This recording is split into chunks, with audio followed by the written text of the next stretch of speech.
Good morning, everyone, and welcome to the celebration for the 45th anniversary of the California Energy Commission. I'd like to invite Chair Hochschild to please turn on his camera, and he's going to kick us off with some opening remarks. Well, thank you, Vice Chair Scott. And I have to say, my two girls are really into TikTok videos, so I feel I have some new street cred with them after that. Thank you to the whole video team at the Energy Commission, and welcome and good morning to everyone on our 45th birthday. I want to just begin by saying how grateful I feel to be at the Energy Commission and to work with such extraordinary colleagues and staff. Vice Chair Scott has been nothing less than magnificent in her role, running the EPIC program, helping us stand up this new AB 841, which is going to get hundreds of millions of dollars into energy efficiency for schools and so much else. Commissioner Andrew McAllister leading the way on pioneering new efficient building energy codes and load management standards, helping California lead the way. Commissioner Patty Monahan, who just joined last year and has been leading us on clean transportation and helped pave the way for this incredible executive order the governor issued a few months ago, mandating the end of internal combustion engine vehicle sales for passenger vehicles by 2035, and helping us build out all the infrastructure we need.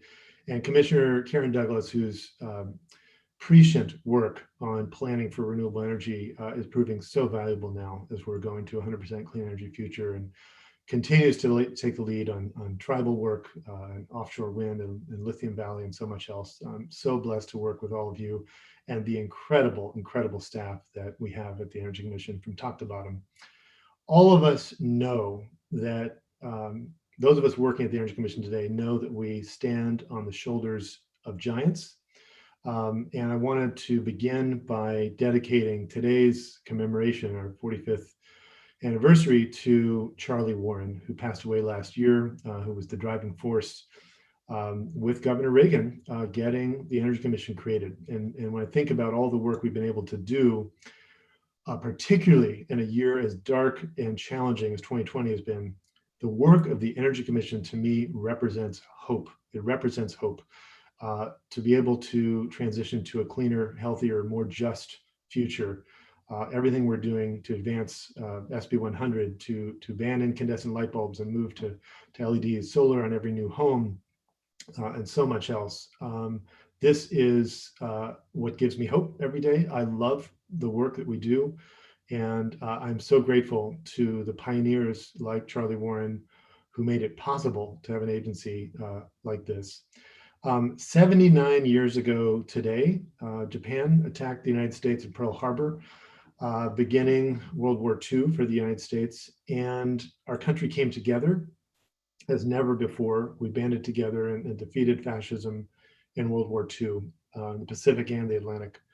And today we face equally urgent threats, and I think gravest of all is the threat of climate change. This past fall, as we've seen for the last 3 years now in a row, the state was ravaged by forest fires, and we had smoke fill the air, and we know the urgency of the moment that we're in.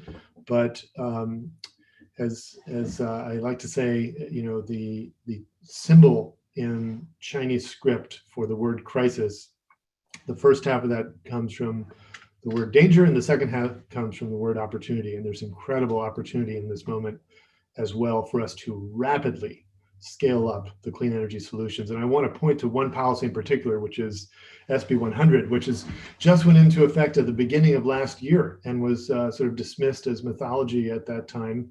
And today it's the law of the land in 17 states, plus DC and Puerto Rico.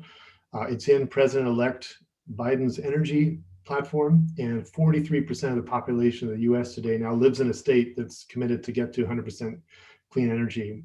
In California, we're at nearly 2/3 of our retail electric sales coming from clean carbon-free sources, en route to 100%. Our two cheapest resources in the state today are solar and wind, and we're not done with cost reduction. And so this is one example of how California can be a guiding light for the country and the world. And that's really our opportunity here.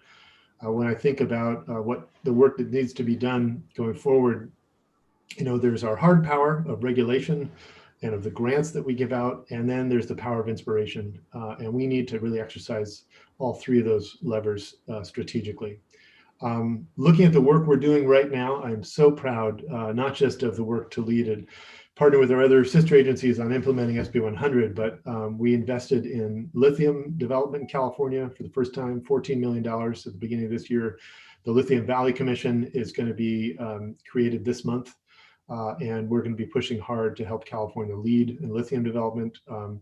Commissioner McAllister has been leading this incredible effort on load management standards to help us be smarter with managing load and support grid reliability. Commissioner Douglas on offshore wind, and Commissioner Monahan on transportation electrification. And thanks to Vice Chair Scott, we got the PUC's support to do another 10 years, $1.5 billion for our EPIC program, which is really the crown jewel of the Energy Commission, to do clean energy research and development for another 10 years. So it's been a phenomenal year. I'm so proud of the team and so grateful to all the commissioners, to Chair Weisenmiller and so many others who helped get us to this point where we are today. It's like passing a baton. I think actually that video of the light bulb passing is sort of appropriate. And so thank you to everyone who made the Energy Commission what it is today. Those of you who are here, and we're going to do our best to live up to the legacy you've left us and the opportunity we have to lift up the state towards the future that we seek and do it the right way to include all communities in California. I know Governor Newsom is really passionate about the work we're doing and what we can do together going forward. So thank you all for joining for this birthday party for the Energy Commission, and pass it back to Vice Chair Scott. When several circuits break at the same time, we have an energy crisis. It was announced today that gasless Sundays will go into effect as of next month. Natural gas is getting short. Everything's getting short. One thing is certain, and that is the price of gasoline is definitely going to go up. We're in an era of limits, that the future is by no means certain, and it's only through the collective will and common purpose that this country will maintain its position in the world. What we need is a commitment of a policy that moves us toward energy independence. The Energy Commission has good relations with Governor Brown, but sometimes has conflicts with other regulatory agencies. It all depends how many new buildings are built in California in the next 15 years. The new standards could save energy amounting to 22 million barrels of oil. The 1973 energy crisis brought energy policy into the public spotlight. In the early 70s, California's energy mix was a mixed bag, about 1% nuclear, 8% large hydro, 9% coal, 30% natural gas, and 60% petroleum. These resources supplied the state's total demand for electricity. In 1974, with a stressed energy industry, rising demand for electricity, and heightened awareness of environmental issues, the California Energy Commission was born. The state legislature created the commission to lead the state toward a more sustainable, reliable, and cleaner energy future. The founding legislation, known as the Warren-Alquist Act, transformed energy policy in California and eventually across the United States and the world. The job of electricity demand forecasting was transferred from utilities to the new state agency with an eye toward a different future, led by appointees of the newly elected Governor, Jerry Brown. The Warren-Alquist Act empowered the Energy Commission with bold mandates to pioneer energy efficiency standards, expand alternative and renewable power supplies, integrate planning into siting functions, and launch an ambitious research and development program.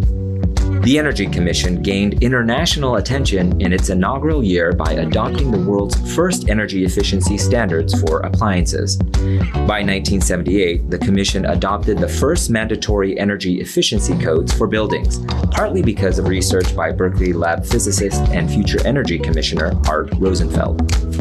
Former State Assemblyman Charles Embrecht led the commission through most of the 1980s and on through the mid-1990s as the longest-serving chair. The Embrecht era saw progress toward a cleaner and less wasteful energy future. Utilities deployed solar, wind, and other renewables, which became a greater share of their power base. Population boomed by 25%, while energy demand dropped by more than 5%. The CEC broke new ground and published the first assessment of the potential impacts of climate change of California in 1989. For a state that had a 25% population increase in just 10 years between 1980 and 1990, we would have had to build power plants from one end of California to the other to meet that kind of growth generated simply by population. But by contrast, we were able to develop a consensus that indeed energy efficiency was the least expensive and, I might add, the most environmentally benign option available to the people of California. The 1990s brought major challenges to California's vision for a more sustainable and cleaner energy future. In 1996, Assembly Bill 1890 restructured the state's electricity market to open doors to competition and lower consumers' electricity rates. 6 years later, the market reforms promised failed. The competition never materialized. Instead, the restructuring led to an energy crisis. With out-of-state power imports down from yesterday, ISO engineers had little choice but to order the blackouts continue today. Traders manipulated the market, wholesale power prices surged, California experienced rolling blackouts, and utilities were pushed to the brink of bankruptcy. With the state's flawed restructuring experience, the Energy Commission started ramping up, returning to analysis through the newly mandated Integrated Energy Policy Report. California's energy agencies jumped into action, investing nearly $1 billion in new efficiency programs that save more than 6,000 megawatts, and by streamlining permitting procedures that added online 9,500 megawatts, to date, still the largest expansion in California history. At the same time, California's energy future turned brighter.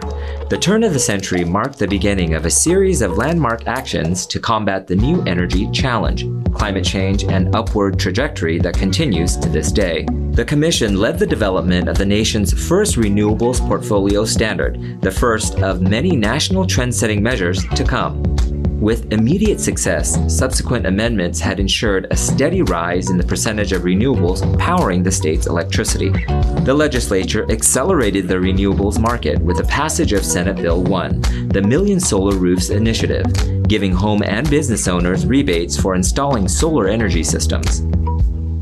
In 2001, California took action on environmental justice. New laws directed the Commission and other state agencies to create policies that support tribal nations and other communities historically left behind, launching a new era of public engagement and focus on people most impacted by pollution. Today, 4.5 decades since the Energy Commission was created, one thing hasn't changed: the dedication to achieving ambitious energy goals. Today, California has exceeded its 2020 goals of cutting greenhouse gas emissions to 1990 levels and having 1/3 of its electricity generated from renewable sources. Thanks to the forward-thinking energy policies of the 70s, the average Californian uses the same amount of electricity they did 40 years ago. Today, none of the state's electricity comes from petroleum, and coal-fired generation has nearly disappeared. Nearly 2/3 of California's electricity comes from carbon-free sources. Renewables are now mainstream. This success shows what's possible as the state works to achieve 100% clean electricity and carbon neutrality by mid-century. The Energy Commission is well poised to help the state meet these milestones. And the future of California clean energy looks brighter than ever, illuminated by the more than 700 dedicated staff that energize the Energy Commission.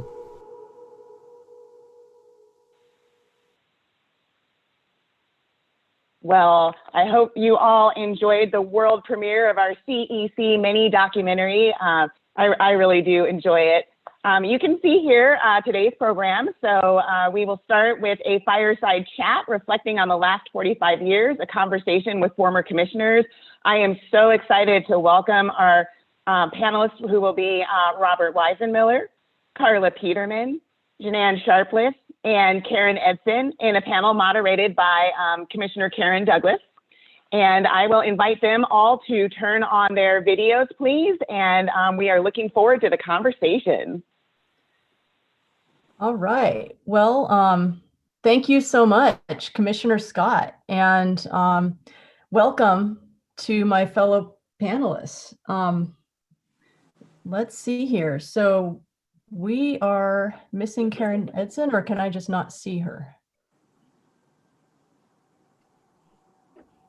Ah, there we go. There you go. Perfect. Well, welcome everybody. I'm really I've been looking forward to moderating this panel. I'm delighted to have this conversation, this fireside chat, to reflect on the last 45 years with some wonderful former commissioners, including a former chair of the California Energy Commission. And I wanted to just start with a round of introductions where I'll ask the panelists to say a few words about how they came to be at the Energy Commission, what they see as some of the major issues that they had the opportunity to address and work on at the commission, and we'll take it from there. And I'm going to go in reverse chronological order to some extent, starting with Karen Edson, who served on the commission from 1981 to 1984 and was also on the Energy Commission staff before that. And so, Karen, if I could just ask you to start us off. I think you're on mute, Karen. There. Thank you, Karen. My appointment to the Energy Commission was a bit of a fluke. Suzanne Reed left the commission, leaving the woman's seat on the commission open, the woman's seat and the environmental seat. I happened to be working at the time for State Senator Peter Baer and had done a lot of environmental work and was very fortunate to eventually be appointed to fill that position. So that was how it got started. Looking at the current commission, I think maybe the men on the commission should be a little worried about making sure they have a man seat left. But it was a great time to be on the commission. The commission was adopting the building and appliance standards while I was still on the staff, and as a commissioner, we went forward with a number of initiatives that I'm really proud to have been part of. It was a dynamic time and a great body of professionals on the commission and a great staff as well.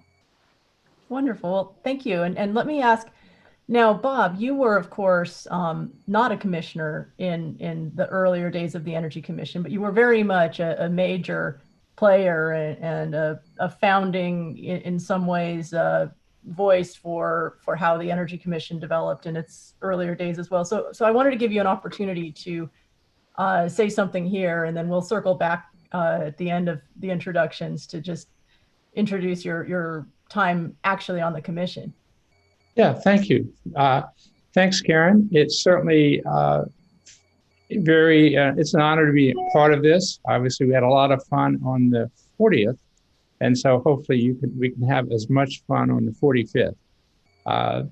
I started at the Energy Commission in the 70s. I actually was an advisor to Commissioner Ron Doctor, and Ron had been at RAND, wrote the RAND report, which led to the Energy Commission Foundation. In part, he was always angry that he got the economist spot and he wanted the environmentalist spot, but didn't realize the gender qualification. So having said that, it was a very interesting time. I mean, it was not a mature agency by any means, and at the same time it was challenged as it was dealing with the challenges of the 70s. I remember the first time I met Governor Brown was at a cabinet meeting after a day with cars lined up everywhere trying to get gasoline, and with speculation being the question from him being, what was the next day going to be like? We also went through the first real siting cases, with particularly Sun Desert, and found a lot of controversy. Would credit Karen. I mean, we came within one vote of being dissolved. And we really helped reshape, I think, the politics of energy in terms of utility regulation.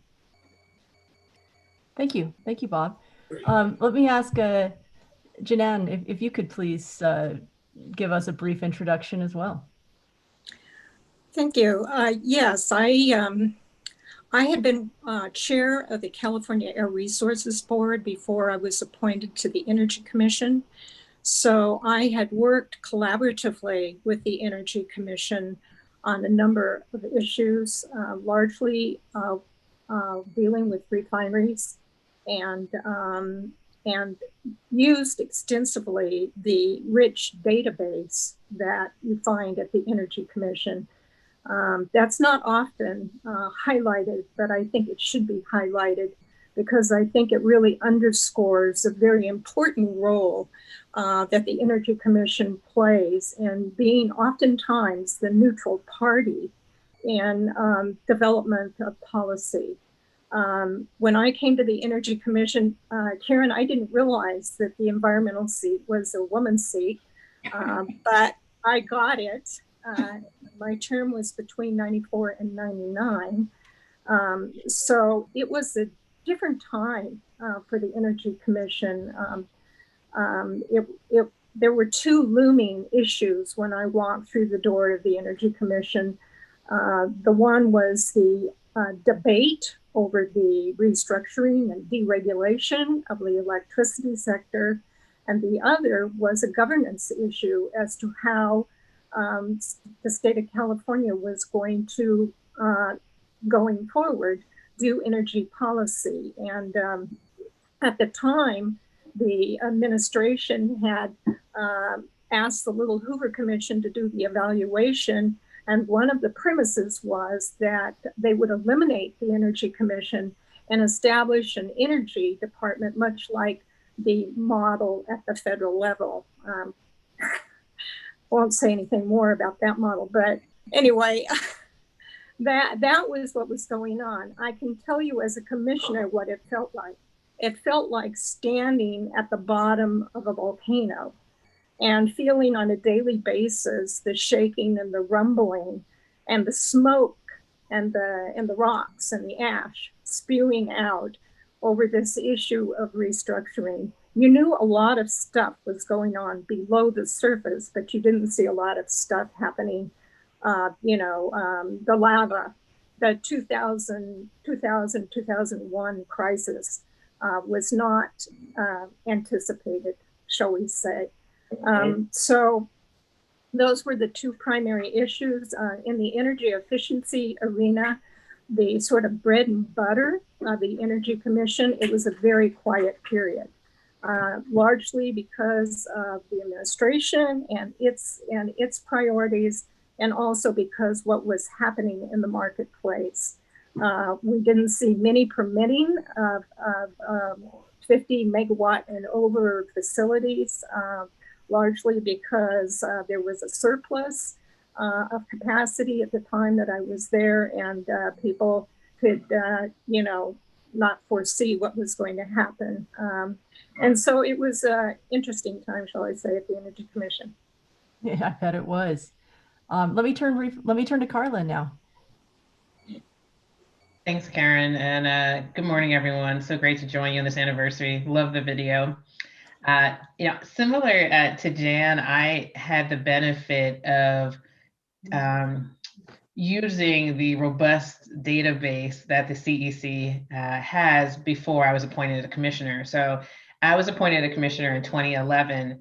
And prior to that, I was working on my dissertation at UC Berkeley. And my dissertation was focused on the impact of incentive programs for solar power. And so I was studying the Emerging Renewables Program, SCHIP, New Solar Homes Partnership Program. I'd had several communications with CEC folks, begging them for data and their insights, who were all very helpful, which is a real testament to an organization when they're nice to graduate students as well as the commissioners. And so I was studying the programs that the CEC administered and California energy policy overall. And as I was looking for my next career step, in conversations with some folks at UC Berkeley, they suggested that I put my name in the hat to be considered for a position with the new as in the third time around Brown administration. And so I did put my name in the hat and was selected to be an energy commissioner in 2011. And I will say, coming into the building, I realized pretty quickly that policy was not made exactly the way my academic models told me that it would be. And so it took me a while to get my head around and put my head back together from exploding from that realization. In terms of what was going on when I was at the commission, I would really mark that time as the scaling of clean energy and the commitment to a path of a majority clean energy system. So I had the opportunity in particular to work on renewables and transportation, and I know we'll get into this later, but some of the real hallmarks of the time were the 33% renewable bill had just passed in 2010. And so the CEC had and still has a significant role in implementation of that. The citing of projects in the desert as a part of the ARA funding that came from the federal government. And therefore, then how do you actually do that citing in an environmentally sustainable manner? So DRACP, which Commissioner Douglas, you were such an active lead on. And then looking at, in addition to this legislation, what do we need to go beyond 33%? So starting to have those complicated conversations around distributed resource planning, how we think about the integration of electric vehicles and alternative vehicles, and really just taking us to that next level and building upon the legacy of the folks who've already spoken. That's great. Thank you, Carla. And of course, yes, as we get into, we serve together, and so it becomes very, very familiar. And let me now turn back to Bob, and maybe if you could speak a bit about what you see as some of the major issues when you came back on to serve as a commissioner. Well, thanks, Karen. I came back after we went through the Great Recession of 2008 and 2009. And that was a time when, obviously that was under Governor Schwarzenegger. And that was a time where the federal stimulus program was coming into existence. And so in that first year, the challenge was to get every dime of federal money we could for California. And we had the various we had a unprecedented 10 large, huge solar projects out in the desert. I remember being interviewed by the LA Times at one point, who assured me we would never get one of them permitted, or at best one. That was also a time where we had, was it $300 million to get out the door and funding. And so I came back given those opportunities, and at the same, to try to help California what was a difficult time. And also on the transition. Now, then when Governor Brown came back, he appointed me, and I also became chair at the same time. And I remember him saying, okay, you have a year, either turn the place around or we'll get rid of it. So there was really this perception, again, that we really had to perform at what was a great challenge, but we had to really help California by meet this challenge. And it was fun to work with Governor Brown, both when he was the youngest governor and now as he was the oldest governor in California history. I think obviously we had a staff which went from being, in the 70s, very young. It was considered one of the best, highly educated staff in the state civil service, to a lot of folks who were still there but graying, frankly, but certainly had a lot of experience to help deal with the challenges. At the same time, as we were going through, being called before the legislature on why isn't all the money out the door, or why isn't it being spent actually by that point, we were also dealing with, well, what happens when San Onofre breaks? And we discovered that every study of the state assumed for the transmission system that SARMs would always be there. Or what happens when Aliso Canyon leaks? Can we keep reliable power in that situation? So it was, I think, a very fruitful time. It certainly laid the foundation for where we're heading now, but it was not easy for those of us involved in it and trying to, as I said, balance the workload of, for the siting cases, how to do those very well and to really mitigate the environmental impacts, but to do it quickly. So again, hopefully we laid a good foundation to continue moving forward. Absolutely. And you know, just to throw a couple questions to anyone who'd like to answer them, a number of you, maybe even most of our panelists, brought up in one way or another that in your time on the commission, there was this active debate about, you know, Energy Commission, get it done, or we'll get rid of you or reorganize you, or you know, can you say a little more about that, and what do you think it was, or what do you think the Energy Commission has been able to do over time that has been so valuable that we were able to get through those different moments? Well, if I could maybe put in a few words about that. Having sort of been in my career looking at various governmental structures and what works, you know, well and what doesn't work, I think the real benefit of the Energy Commission, and I speak personally because I have observed others and have been on a different, you know, I've been on a board and then was on a commission. And I think the real importance of a commission in an area like energy is the fact that you have transparency, that you have public participation in making policy and allowing people to come forward. It allows the organization, while at times to be kind of messy, to wind up with all of the perspectives that you have in the state of California, allow them to participate in the process. And you don't have that in other models. So you have to sort of give up efficiency and, you know, rapid policy making to policies that will have a longer life. Absolutely. And Karen, did you want to say something on this? Yeah, I just want to thank you, Jan. I think you're absolutely right about those comments. But I also wanted to give a nod to Bob, especially because when some of these things were happening, I was then at the California ISO, and as a system operator, the loss of songs, the Aliso Canyon situation created some very difficult operational challenges.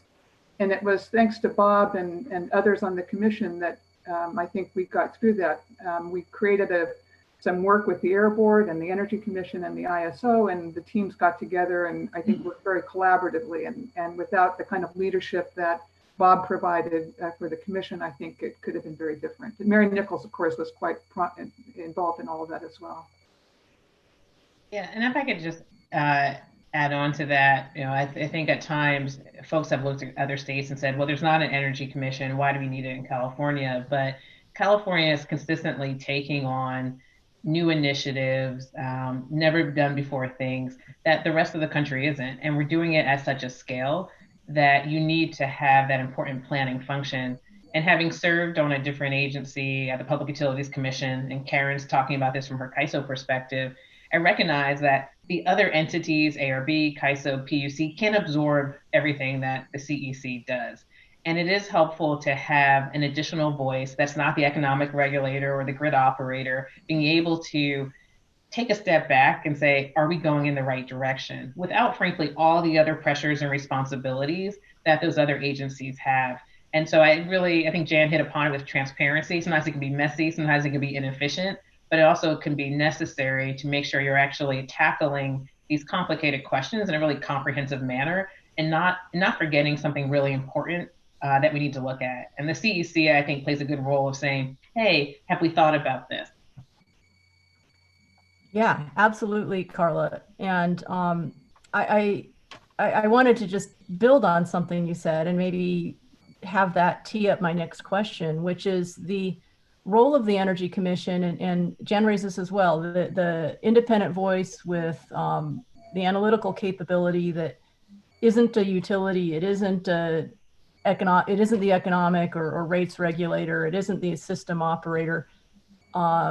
There's this ability to look ahead or look big picture in a state the size of California's with the energy policies and energy issues and problems that, you know, that have arisen at the scale of California.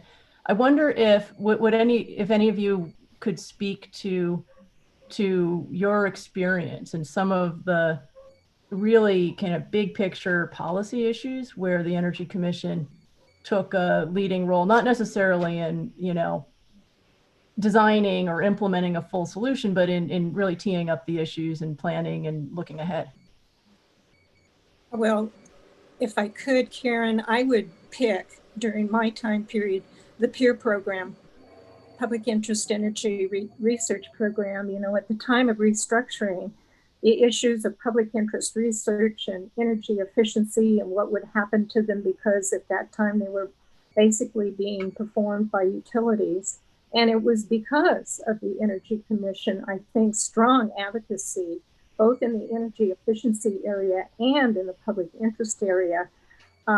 Mike D'Angelo headed up the team that reviewed and analyzed the utility public interest research program and got those projects into a new structure called PEER, and from their analysis established a $62.5 million annual appropriation over 4 years. It was the Energy Commission, and of course there were other members of the team, Carl Blumstein from the University of California and Ralph Cavanagh from NRDC, but it was largely the Energy Commission's advocacy and leadership that got here. I'd like to throw in a few comments as well, dating back to the earlier days. And that goes to the work that, again, Bob was, I think, quite involved with the combined heat and power programs. David Rowe of EDF was also very instrumental in that. So it was when California started to move into an alternative kind of generation process. The solar and wind tax credits were also part of that. The Energy Commission's legal office with Greg Wheatland and Kathy Wertheimer were instrumental in getting that tax credit extended to the wind industry and in making sure that it was fully implemented. And those things, I think, were foundational to the state's future alternative energy programs. Mm-hmm. Yeah, I think, again, going back to the 70s, the Energy Commission, again, if you think of that era, it really was the first agency to do building and appliance standards, to really take energy efficiency seriously. And, we've done that now for years or decades. There are certainly people that's been their career, and it's had an amazing impact on California. The notion of, I think at one point the theory was, well, we would do a building standard and that was going to be it, as opposed to here it is every 3 years it's updated and better. And, here we can do compliance on appliance efficiency standards. And that's been something which obviously became national in the 80s and international. I mean, that's when China set in place its appliance standards with the help of LBNL. So that was huge. But the other thing was moving resource planning out from a closed utility function. I put a lot of credit on that to, EDF, certainly David Rowe, Zach Willey, Tom Graff. I mean, really in the PUCs, really proceeding on OI 26 saying, where's the money going? How should it go? I mean, it was just not anything anyone thought of until, in some respects, EDF really took that push. And we worked closely with them to really open up that process, put a little sunlight in there. Obviously, the demand forecast really became a very strong foundation. In the 70s, we always, part of the IPER or biennial report in that era was always something saying, here's how the demand forecast is dropping this year compared to what it was 2 years ago. And it was like a stair step down from, when California was growing at 7 or 8% to when it was growing at 2%. So that was really huge. I mean, certainly the Energy Commission at that time really dealt a lot with the role of coal and nuclear in California's generation mix. I put a lot of credit there to Gene Veronini and Gary Simon, to have done the first, really independent look at nuclear waste storage. And they concluded it was pretty helpless and hopeless. And indeed, no one has found them to be an error now since that time. But that certainly, and then we were asked in that period to say, were there alternatives to Sun Desert, and volunteered to help the PUC look at alternatives to Harry Allen, and certainly found there were alternatives to coal and nuclear. And that was also the era where the utilities were restructured in a way, or reoriented towards energy efficiency. Obviously, Lenny Ross was really the father of that vision, but Ralph Cavanna and others, and particularly the Energy Commission, helped figure out, well, what does that mean? How to decouple sales, how to redesign rates. So it was a very fruitful time. It was very controversial. And frankly, that's why the Energy Commission attracted so much heat. So let me ask you a quick follow-up question, and then I'll turn back to Carla if you want to add anything on just the broader policy issue that you raised. But so could you say a little more about why it was such a big deal to start providing transparency into the resource planning function? I think it's obvious for those of us who live and breathe energy decisions maybe, but just for our viewers, why was it such a big deal? What was the status quo and how did it change? Well, if you look at before the Energy Commission, the PUC approved the Helms Pump Storage Project without a public hearing. It just happened one day.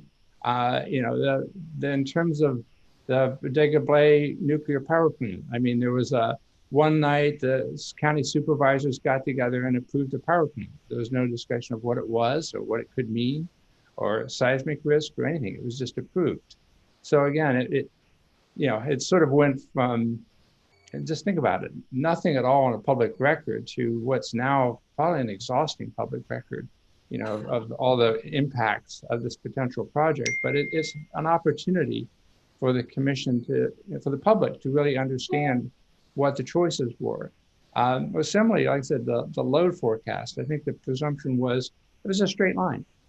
It was sort of the first project LBL did for the Energy Commission for research was one which Dave Goldstein and I worked on. But the question was, could you reflect the appliance and building standards in the demand forecast? And prior to that time, you couldn't. So you could not look at what was the policy implications of energy efficiency in your choices, much less build into that then a siting case, which would say, what were your choices on the generation options if you have to do a power plant?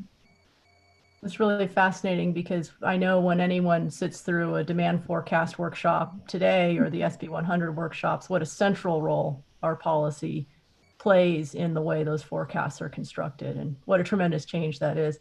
Now, Carla, when you and I talked ahead of this, we also talked about, some of the same theme when it came to the behind the meter side. And I wanted to give you a chance to say a little bit about that as well. Sure. So first of all, I echo all the examples that my colleagues have provided. And I'm really glad that Bob particularly pointed out the energy efficiency standards. And, just building upon what Bob was talking about, having a venue to have non-adversarial, non-adjudicatory conversations is really important. And so what you see in the history of the Energy Commission, in addition to putting transparency on the more formal proceedings, it also provides an opportunity and a venue to have conversations that need to happen before, frankly, there's money on the table, there is a contract to consider.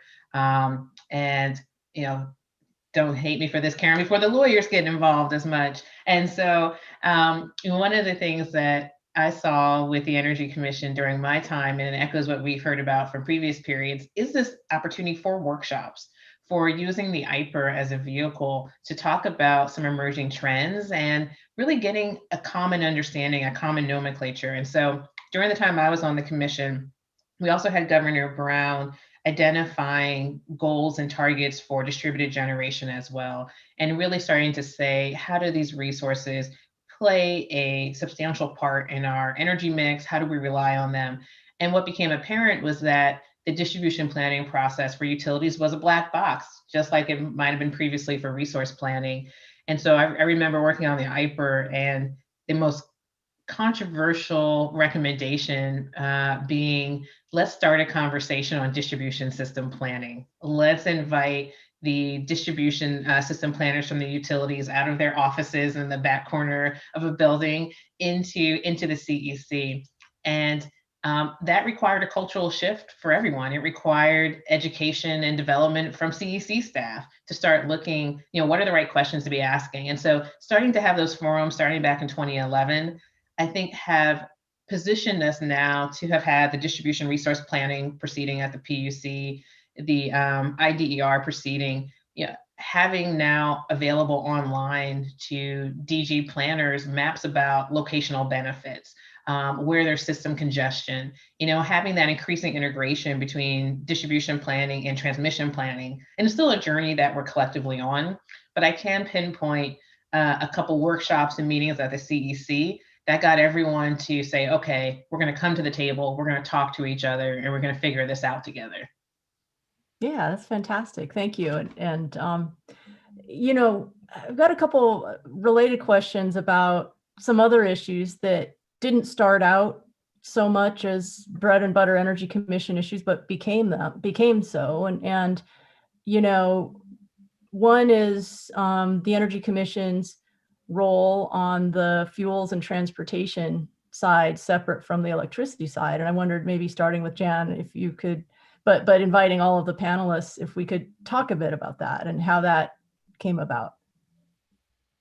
Yeah, it's kind of fascinating to try to pinpoint exactly when it became a bigger issue than it currently is now. When I was around, basically the Energy Commission did not have much staff, nor a very, it didn't have any real program goals to be met. There was petroleum escrow violation account money available, and Chuck Imbrecht was able to get that money to help start converting school buses to natural gas. That was a big initiative in the day to diversify the energy portfolio for transportation fuels. Obviously there were collaborations between the Air Resources Board and the Energy Commission on, I really appreciated, as a matter of fact, the Energy Commission's support on getting passed at the Air Resources Board, the low emission vehicle program, which included the electric vehicle mandate. Chuck was very instrumental in helping me accomplish that. He was also a part of the advisory committee that was set up by Leonard's legislation to look at methanol's role in the transportation sector. And that out of that came the reformulated gas regulations. So there was an effort to try to do more at the Energy Commission in the transportation area, but quite frankly, most of it was focused on diversifying resources and not much on the demand side. It came later. It came in 2000 that goals began to be established that provided more for the Energy Commission to do on the demand side on the transportation. But it's been a collaborative effort, I think, in that area. There wasn't a lot of funding and there wasn't a lot of staff. And that was the reason why I don't think we were able to accomplish as much as we wanted to. Thank you. I have two more questions, and then I'd like in the 5 minutes we have left to just give each of you time to say any closing thoughts that you'd like to. One is the Energy Commission's role in climate and how that evolved from the first inventory, the first statewide GHG inventory, which was done by the Energy Commission and through additional work. And the second is the impact of the Energy Commission's siting process from, the early days when it was just stood up out of, just from non-existence to permitting some very, or processing some very major application. So maybe we could start with the siting process actually, and I'll look to Karen and Bob maybe to kick us off.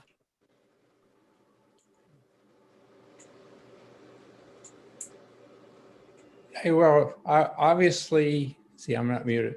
As I said, the first real challenge was Sun Desert, what to do there. And as I said, that was very controversial. I mean, certainly if Al Alquist's vision for the Energy Commission was a one-stop siting agency and energy efficiency. He was really pushing that very strongly too. But the notion was that it wasn't just to be a stop, I mean, Sun Desert, to sort of set the framework for very detailed public hearings. It was a two-phase NOI AFC. The NOI phase had, I think, 300 conditions, putting them underground, you name it. But then things came along. But I think it was sort of Suzanne Reed and Karen who then had the vision to say, okay, we know the difficult stuff. We've decided there isn't a nuclear waste option, that thus we need to look at other things. And Suzanne came in and said, geothermal, and certainly pushed through permitting geothermal, tried to figure out ways of simplifying the process, while Karen really picked up for the CHP projects. So, we obviously had some fossil fuel plants that were kicking around, most of which died. But having said that, having the positive role for mitigative siting of geothermal and, CHP really fleshed out what we meant to do there. And that was huge. Karen? Absolutely. And Karen, do you have anything to add on that? You're on mute, Karen. I don't have a lot to add, just that the geothermal effort I thought was quite interesting. There were difficulties in different parts of the state in how those plants were, the risk associated with the plants and some of the worker safety issues. But I think we got through those well. There was an effort at one point to really diminish the number of geothermal plants that could be sited within the legislature that we were able to overcome as well. The CHP process, I think, kind of took off on its own. I think it goes back to David Rowe and a lot of work that Bob did. When I left the commission, I was a consultant for several years and worked a lot on those plants and was proud at the success of getting them through the process and in place. But it only worked because the Energy Commission was a partner in trying to make that happen. So really the credit goes to the commission. Well, thank you, Karen. And maybe for Carla and Bob, it's just speaking to the more recent history of ARA cases and others. Carla, I think you're starting to speak. Yeah, Karen, I wanted to add that I think one of the things that's worth noting about the CEC's siting process is that not everything that people apply to get cited gets cited, which is a testament to a thorough review. I mean, I happen to be on the commission at a time where there were a lot of cases, and then some of them just somehow, over time the applicants pulled them, or environmental issues came up. I particularly remember some of the work on the solar thermal facilities, and again, being first of its kind in terms of trying to cite this scale of megawatts, and realizing there's things like the desert tortoise and impact of smoke plumes on birds, and just things that in real time the commission had to adjust. It had to develop knowledge. It had to hire experts with the right expertise to go, what is our obligation in terms of CEQA, and what does CEQA look like in the face of these new resources and these new locations? And ultimately what you saw was either certain projects not getting approved, or by the time they got approved, they're fundamentally very different from what was proposed. And for me, that was a real mark of the thoroughness of the CEC staff. Yeah, I was going to say, I think when the ARA projects came up, the projects before that, the Energy Commission had been dealing with were coastal plants. Morro Bay, Moss Landing, various, and suddenly it's desert plants. And so that is a whole new skill set that, the staff had to really scramble to develop. And, Karen, Karen Douglas, you were sitting through those proceedings with me, leading those initially.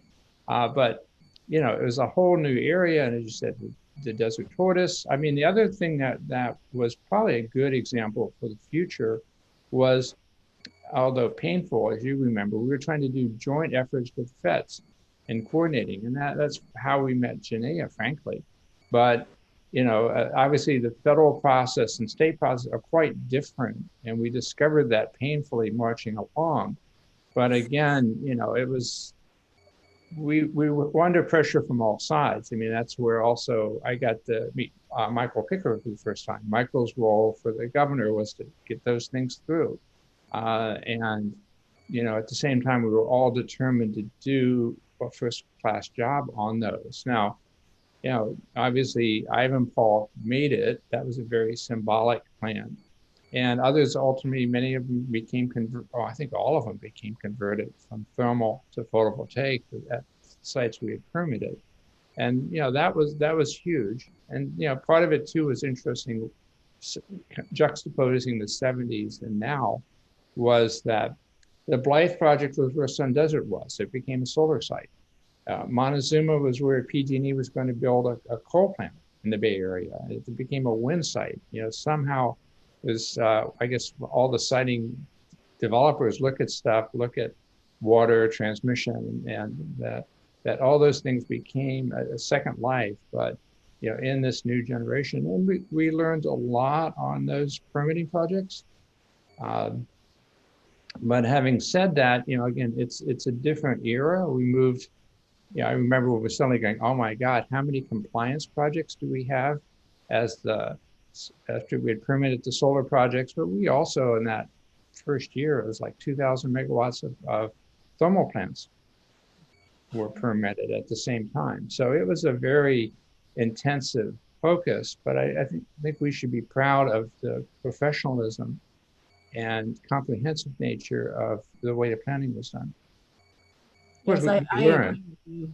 Yeah. And I think that as we look forward at our SB 100 goals, those challenges are really even going to be magnified. And we will be drawing on everything that we've learned over the time of the Energy Commission to help the state move forward and address those future goals. So I misread my clock. We have more time than I thought, which is good because I have more questions than I thought we had time for. So going back to the question I asked about climate, I know that Jan, you were there as the inventory, the first one developed.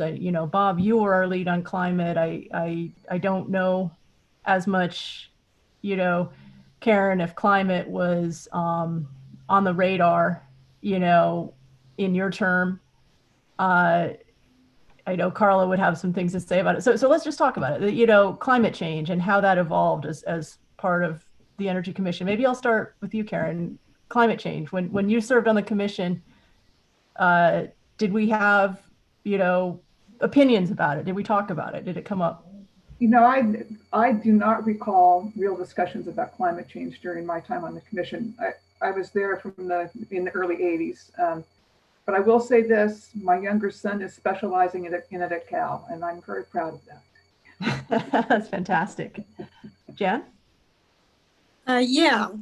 Climate change was it wasn't something that was being driven by clear policy statements or targets. That sort of came about in the early 2000s, but I can tell you that the concerns were being raised, the science was being brought forward.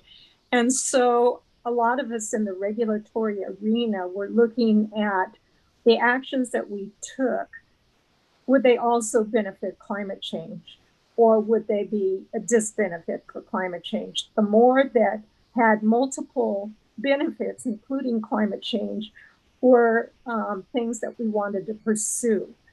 So it was like a no regrets policy. Don't do anything that's going to exacerbate, and try to ride as much on their other aspects to achieve those, forward steps, baby steps that they were.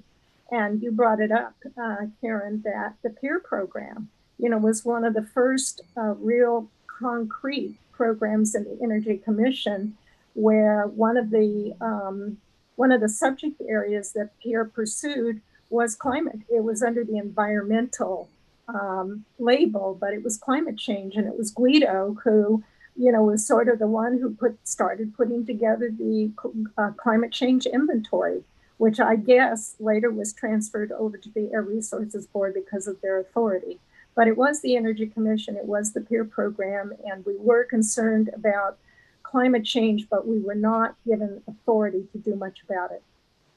When I worked for Environmental Defense Fund and we were working on AB 32, I remember going to the Energy Commission, meeting with Pierre Deforge and Guido Franco on the inventory, and looking really closely at some of that early peer work on impacts of climate change in California. I think that work was absolutely foundational to the state's ability to form policies. Do you remember the one about adapting, like butterflies being able to adapt to, the change in the environment, and would they be able to, move somewhere else that was more friendly to their habitat? Do you remember those studies, Karen? Oh boy, I did not look very closely at the butterfly studies, but I will say when we did DRECP, of course, that was one of the major issues, right? When you think about conservation, you have to think about conservation across a changing landscape, and that work that California still does to downscale the impacts of climate change in California is critical. Carla, let me turn to you on climate change. Yeah, so we were talking about climate change at the time. As you've pointed out, we had AB 32 in place at that point. And one of the things that I was aware of was the evolving role of CARB, as CARB grew to implement our cap and trade program, and making sure that as an agency at the Energy Commission, we were supporting that work. And I think as I look at the evolution, we were talking about climate change, but in many ways, we were talking about it specifically around the inventory, around the work in peer. And GHG reduction was a factor in terms of our clean energy programs, energy efficiency, but it wasn't the driver. I mean, we were doing those programs for decades already because of the interest in energy security, fuel diversity. And so I do think there's continuing to be an evolution and a balance at the Energy Commission about how much climate change is the driver for the technology work that's being done, for the market work that's being done. And the Energy Commission at the time I was there too, very much was intended to look at a diversity of opportunities to make sure that if there were technologies that need to be commercialized, opportunities to be seized, that those were being looked at. And so I worked on transportation, for example, where we were looking at natural gas vehicles, we were looking at biofuels, we were looking at electric vehicles, looking at hydrogen, looking at a diverse array of resources. And over time, I know the commission's had to think about, how are all these different technologies progressing? How are they doing with helping us meet an increasingly challenging and aggressive state goal as we move towards 2045 and 2050. And so again, I think the commission finding that balance of promoting resources that have maximum GHG reduction, as well as promoting resources that provide some fuel diversity, will continue to be an important balancing act. Absolutely. Yeah, Karen, I was also going to salute Guido. I mean, in my time, and obviously he's retired recently, I think, but in my time, we had the comprehensive climate assessments that came out every 4 or 5 years, and the Energy Commission has had 4 of those. I guess the first one, and I'll again point to Governor Schwarzenegger's influence, the first one was launched, and that was when legislation was being considered 32. And so it had to be done in a year. And because Governor Schwarzenegger had the vision that if you're trying to push a comprehensive climate program, you need to know the risk of climate change. And so that was pulled together. I'm sure Art was very involved in that too, but really launched that effort. And, the last one, was, again, I think one of the hallmarks of my last year at the commission, and very comprehensive. It was a real switch. I mean, the first one that came out when I was there in 2013, obviously we were being hammered on EPIC/peer. And one of the issues we were being hammered on is, why are you spending the utilities energy money on non-energy climate impacts?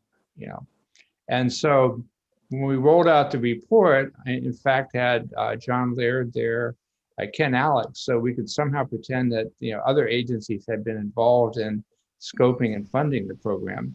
But then ultimately we had a joint activity going forward. The last one, Resources Agency did the non-energy stuff, we did the energy stuff, but with the underlying scenarios for both. And it very much came out of that under Leanne, looking at the PSC, looking at how were the utilities trying to respond to climate change and having a resilience case at the PSC, which again, I think is something that challenge, having been to Paradise, challenge at the time is getting on top of that.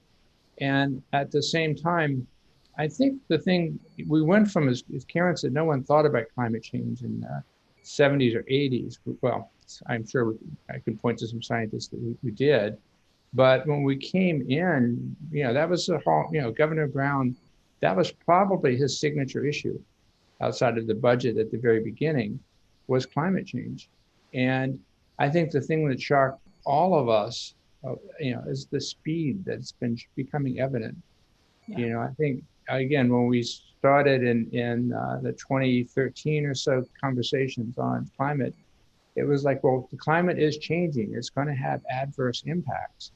And suddenly we discovered in 2018, we are living with climate change now. And again, you went to Paradise with me and looked at that and went, oh my God, this is a real message to Californians, which we have, 1.5 million or 2.5 million houses at that boundary of, urban areas and wildlife that are high fire risk now. So, again, it suddenly went from something that could occur in the 30s or 40s to, it's now. In fact, we should have, started action a decade ago. Absolutely. And, just as, climate change has been an issue where we've really seen the role of it and its importance and its centrality to what we do, really evolve over the time of the commission, with the commission taking, a real leadership role with some of that early work around the inventory and the early peer work. And then later, Bob, you didn't talk as much about this, but, you were a tremendous leader on the different climate action team groups and the interagency coordination under Governor Brown in particular. But,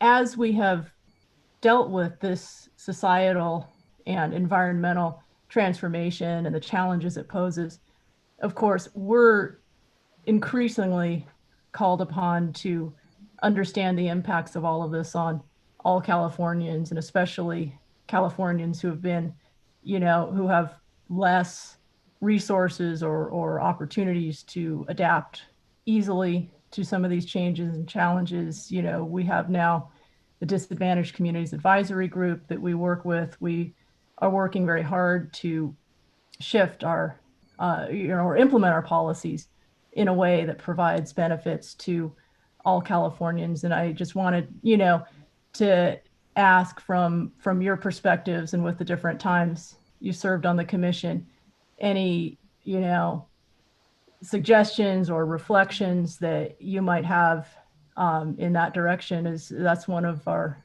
obviously very central interests and desires to achieve right now, even as we move forward with our climate and energy and goals and policies.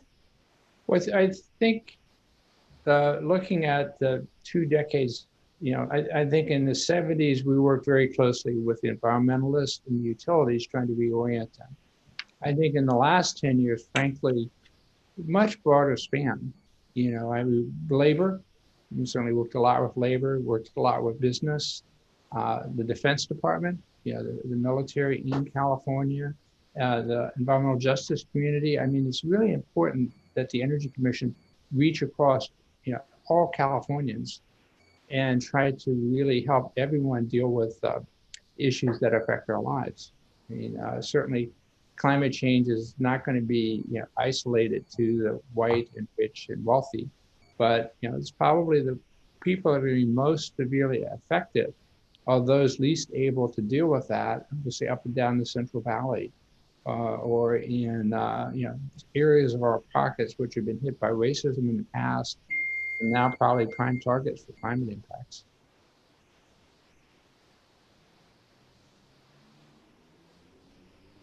I think, Karen, that, in talking about environmental justice, we should move it from being, one of the many programs that we talk about, and make it a core value, like we make climate change a core value. Because it's only when we make it a core value that we begin to see change. Yeah. Yeah. My background, by the way, is now paradise. And what remained of it? Yeah. Yeah. I'll just add too, I really love that, making EJ a core value and so important. One thing I've appreciated that some real practical stuff that the Energy Commission has done is figuring out how to make workshops and meetings accessible to more people. I'll never forget a presentation I heard Alana Matthews make when she's a public advisor at the PUC about having meetings at times when working parents can attend. Making sure you have food available and snacks. If people are having to bring their kids, the CEC does so well convening. And so really continuing to lead about what does it mean to provide a convening that is equitable and transparent, I think is an area that the agency can continue to lead and shine. Yeah, thank you. So I think I'm actually right now that we have 3 minutes left. And so why don't we I'd just love to give all of you an opportunity to give any closing thoughts that you have. And I didn't ask about research. So if you want to speak to the Energy Commission's, if you want to wrap that into your closing thoughts, you're more than welcome to. That's the only question I haven't gotten to, but let's just go in the order that we started with. I'm going to make you last though, Bob. So Karen, could you start us? Sure. I just want to say that this conversation, the memories it brings back, the dedication of all of you to the work of the commission and the many other commissioners and important staff that did good work as well. It just makes me proud to be part of that family. So thank you all. Well, thank you. Yeah. Well, like Karen, I'm very proud of of being affiliated with the Energy Commission and what it has accomplished. But I would raise one issue that really gives me anxiety, and that is looking ahead at resource development. And I'm talking about human resources in the agency. That's going to be an issue right now. We're going through, stay at home, off-site work. That's going to change things. But in order to keep the Energy Commission strong, you need to put a lot of emphasis on development of your employees and, and diversifying them. I know recruitment is always an issue, especially in state government, but I can't emphasize it enough. If you want to stay strong, if you want to stay vital, if you want to stay swift on your feet, you need good people. And you've been lucky to have good people. Just keep it up. Thank you, Jan. Carla? Yeah, great comments, Jan. It's helpful to follow you because I was just going to emphasize the importance of the people as what's made the Energy Commission most effective. Because the Energy Commission, unlike probably all other agencies, fills in the gaps when there's a gap. And so having people who can see ahead and say something needs attention, something needs prioritization that perhaps hasn't been recognized by the legislature or one of the other bodies is important. So having people with that inquisitive nature is critical. When you look at all of us and the careers that we've had and others who have come in and out of the commission, the reach is wide and far. When I've been in conferences in Japan and other countries where they know the Energy Commission's work, they appreciate what's been done. And so really making sure to provide an environment that welcomes people and provides an opportunity to stay, or otherwise positions them with a mindset and a framework for policy development and analysis that they can use in other roles will ultimately pay dividends for our state and our policy. So glad to be a part of this alumni as well. Well, thank you, Carla. And Bob, you're batting last. Yeah. So I'll do two very brief things. First, as you mentioned, the role of research at the commission, which has been very important. But I would point out in contrast, that one of Trump's arguments against Biden was that Biden actually listened to scientists and engineers. It was seen as a negative. And I think that's always been really wrapped, this is California. I mean, science and technology is really part of our nature. And certainly that's been, climate science has been a huge part of science in general of the Brown administration's approach towards issues. And I was just going to close with, I remember in the 70s, we had a hearing on cogen, and we had a utility audience, which frankly were all white males, looking up at the dais, and there was Mary Nichols, Suzanne Reed, and Claire Dedrick. And it was like, oh my God, 3 women, leading this discussion. And I hopefully forced all of them to go out and start hiring women, and then a diverse workforce. As you recall, Jackie was like the first SVP at PG&E. So again, the Energy Commission, or that commitment to diversity in state government, can help really move that throughout our society in terms of all the entities we deal with, some of whom are, apologies to Carla, are relatively conservative bodies that certainly getting that fresh air in there, like her appointment, certainly helps all California. Absolutely. Well, I just want to close by thanking all of you very much for participating in this panel. I had so much fun moderating it and talking to you ahead of it and reconnecting. It's been great. And thanks for all of your amazing contributions to the Energy Commission. Thank you. Thank you, Karen. Thank you all so very much. This is Vice Chair Scott, and I just want to jump in before you turn off your cameras. Oh, Bob, turn your camera back on, please.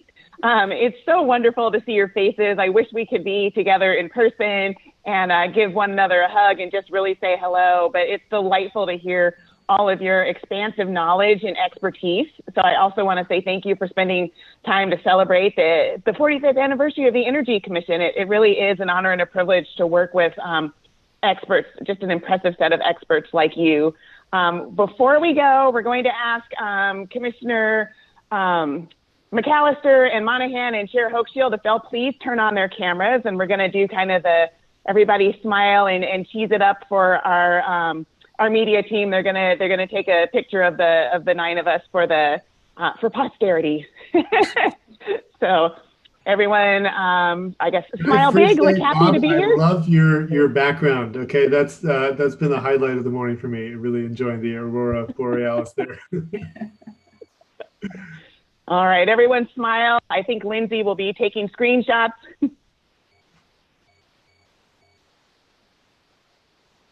Okay, I'm gonna hope that she got a few of those. Thank you guys again so much for participating with us today. I hope you're able to stay for the rest. It's just been delightful to see you. I'm going to ask everyone to please turn off their cameras and mute themselves, and we're gonna show some videos, and then we'll go into our next panel.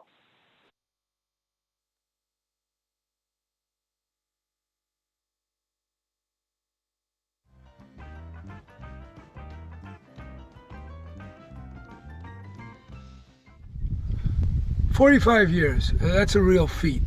I was there right at the beginning. Ronald Reagan enacted into law the State Energy Commission. But when I took over in January of 1975, it was my job to start filling with the first employees. I appointed Richard Mullen as first chairman. And wow, they did some impressive stuff. The first building efficiency standards, I think, in the country, maybe the world for all I know. And then appliance standards, setting the pace. Also, one of the first controversies, should the Sun Desert nuclear power plant go online? Was it really needed? The Energy Commission did the study, did the evaluation, and I actually went out there one late afternoon and pushed the forecasting division to find other sources other than the Sun Desert nuclear plant.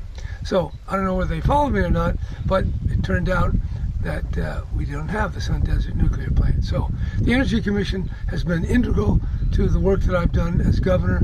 It's been essential for the state of California, a pioneering effort from a very creative and important institution. Congratulations on 45 years.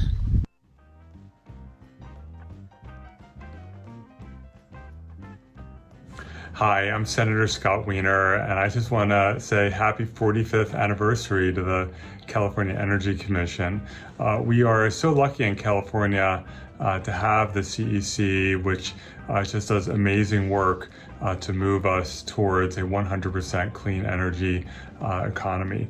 And we can't get there fast enough given the changes that are happening in our climate and the desperate need to transition away from fossil fuels. When I look at what's happening with our federal change in administration, thankfully, we know that we already have a strong model in terms of how to do a strong energy transition here in California, thanks to the leadership of the CEC. Of course, we still have a lot that we can be doing better, and I know that we will work very hard to do better, but I feel very good about our trajectory. So happy 45th anniversary.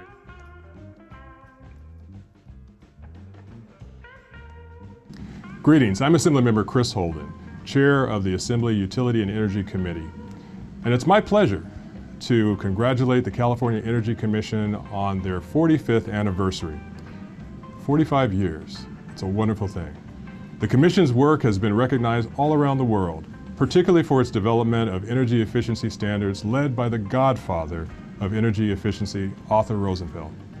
The Commission's role has grown over the decades and is now one of the three legs of the stool that forms the foundation for getting our electric grid to zero emissions and spurring innovation in the transportation sector. Alongside the PUC and ISO, the collaboration of this stool plays a key role in making the emissions reduction necessary to address critical climate change goals. Thank you, thank you, thank you to all of the past and present commissioners and staff for your leadership and impact you've made for our great state. Wishing you all the success in the world for this wonderful celebration.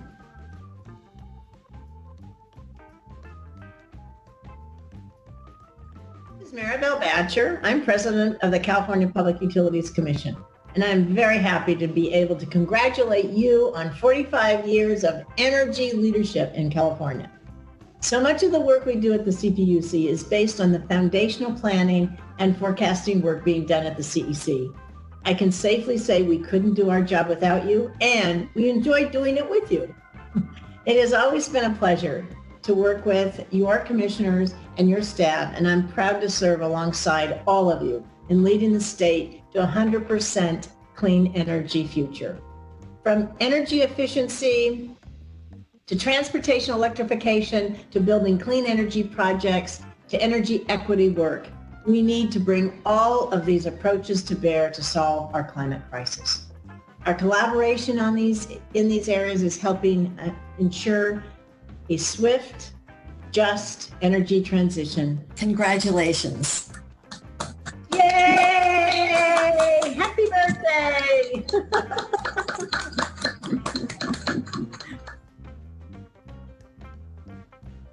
My name is Rob Oglesby, and I was Executive Director from 2011 to 2017. I'm proud to be part of the Energy Commission's history, and I'm honored to be a part of this celebration of 45 years since its creation. Now, I know there are many who are participating in today's event that can recite accomplishments and benchmarks going all the way back to 1975, but I want to share with you just one.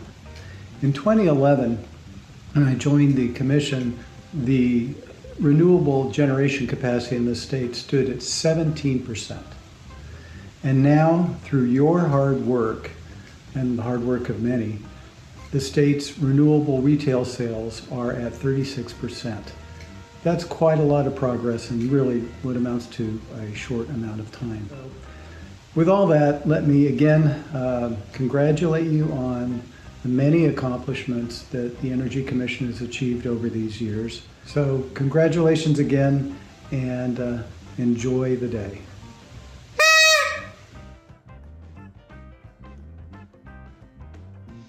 Hi everyone, it's Alana Matthews and I proudly served as the public advisor for the California Energy Commission for 2 terms under Governor Jerry Brown.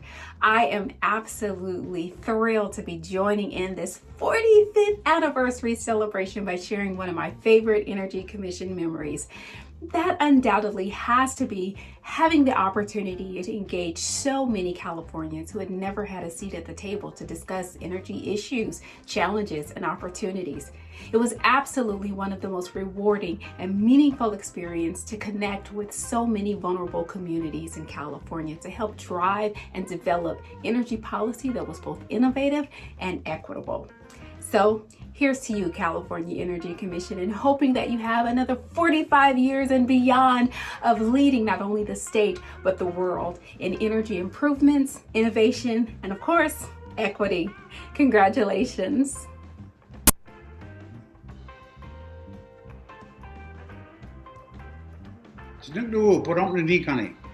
Howdy, my name is Richard Arnold. I'm Southern Paiute from Pahrump, Nevada. In 2012, I became the first Native American intervener under CEQA for the Hidden Hills Solar Energy Generating Station.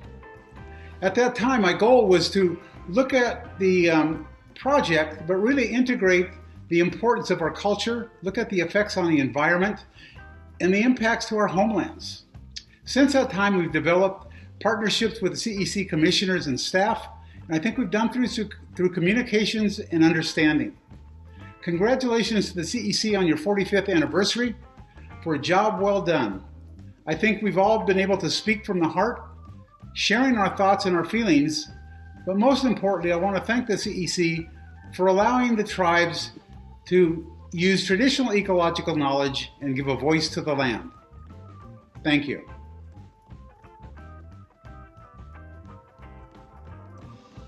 Hello and congratulations, California Energy Commission.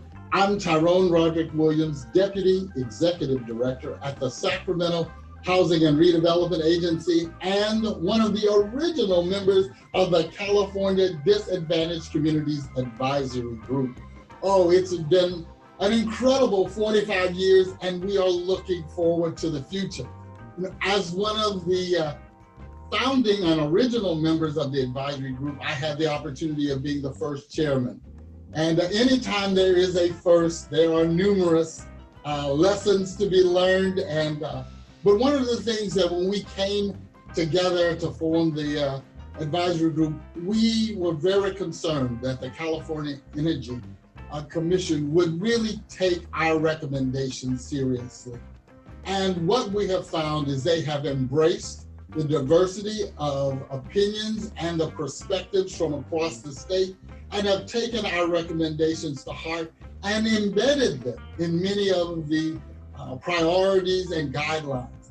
Oh, that's been an incredible thing and we're excited about the future. California sets the pace for the rest of the country and we're excited to be a part of that. So as we look forward to the next 45 years, oh, congratulations. And we are looking forward because the best is yet to come.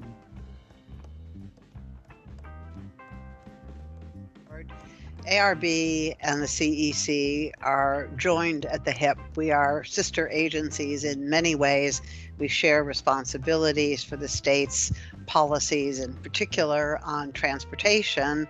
But over the years, from the very start of the Energy Commission, the ARB and the Energy Commission, together with the PUC, were regularly working together on all the major issues of the time, everything from the future of nuclear power in California to proposal to build a new LNG terminal in Central California to the Ohio project, which was going to take Alaskan oil and send it to Texas through a pipeline that was bringing natural gas to California back in the day when we first started using natural gas as an alternative to crude oil, or fuel oil rather, that had 3% sulfur in it. It's been an amazing 45-year history of accomplishment in so many ways to make California cleaner, greener, healthier, more progressive place. And I wish you, Energy Commissioners, a very happy 45th anniversary, and go for another 45.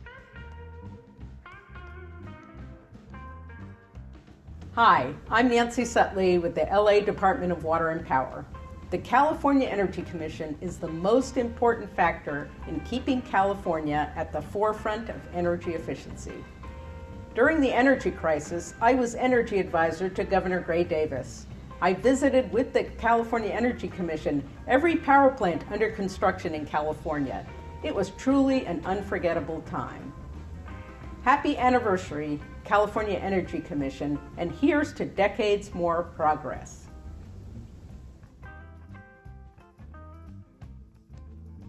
I'm Wayne Nastry, Executive Officer for the South Coast Air Quality Management District. We've worked together with many of you at the Energy Commission over the last 45 years to get closer to our clean air goals here in the South Coast Air Basin. In the last few years alone, we've worked together to advance hydrogen infrastructure and fuel cell trucks, which has accelerated the growth and the development of hydrogen fuel cell vehicles. We've also worked together on the installation of DC fast chargers across the basin for plug-in electric vehicles and trucks. And of course, we worked with you on the rapid development and deployment of near zero natural gas engines, which have resulted in greater than 90% NOx reductions. These are just a few examples that have moved the Energy Commission and the South Coast AQMD closer toward our shared goals of clean energy and clean air. Happy 45th anniversary to you, and I'm excited to see what the next 45 years will bring.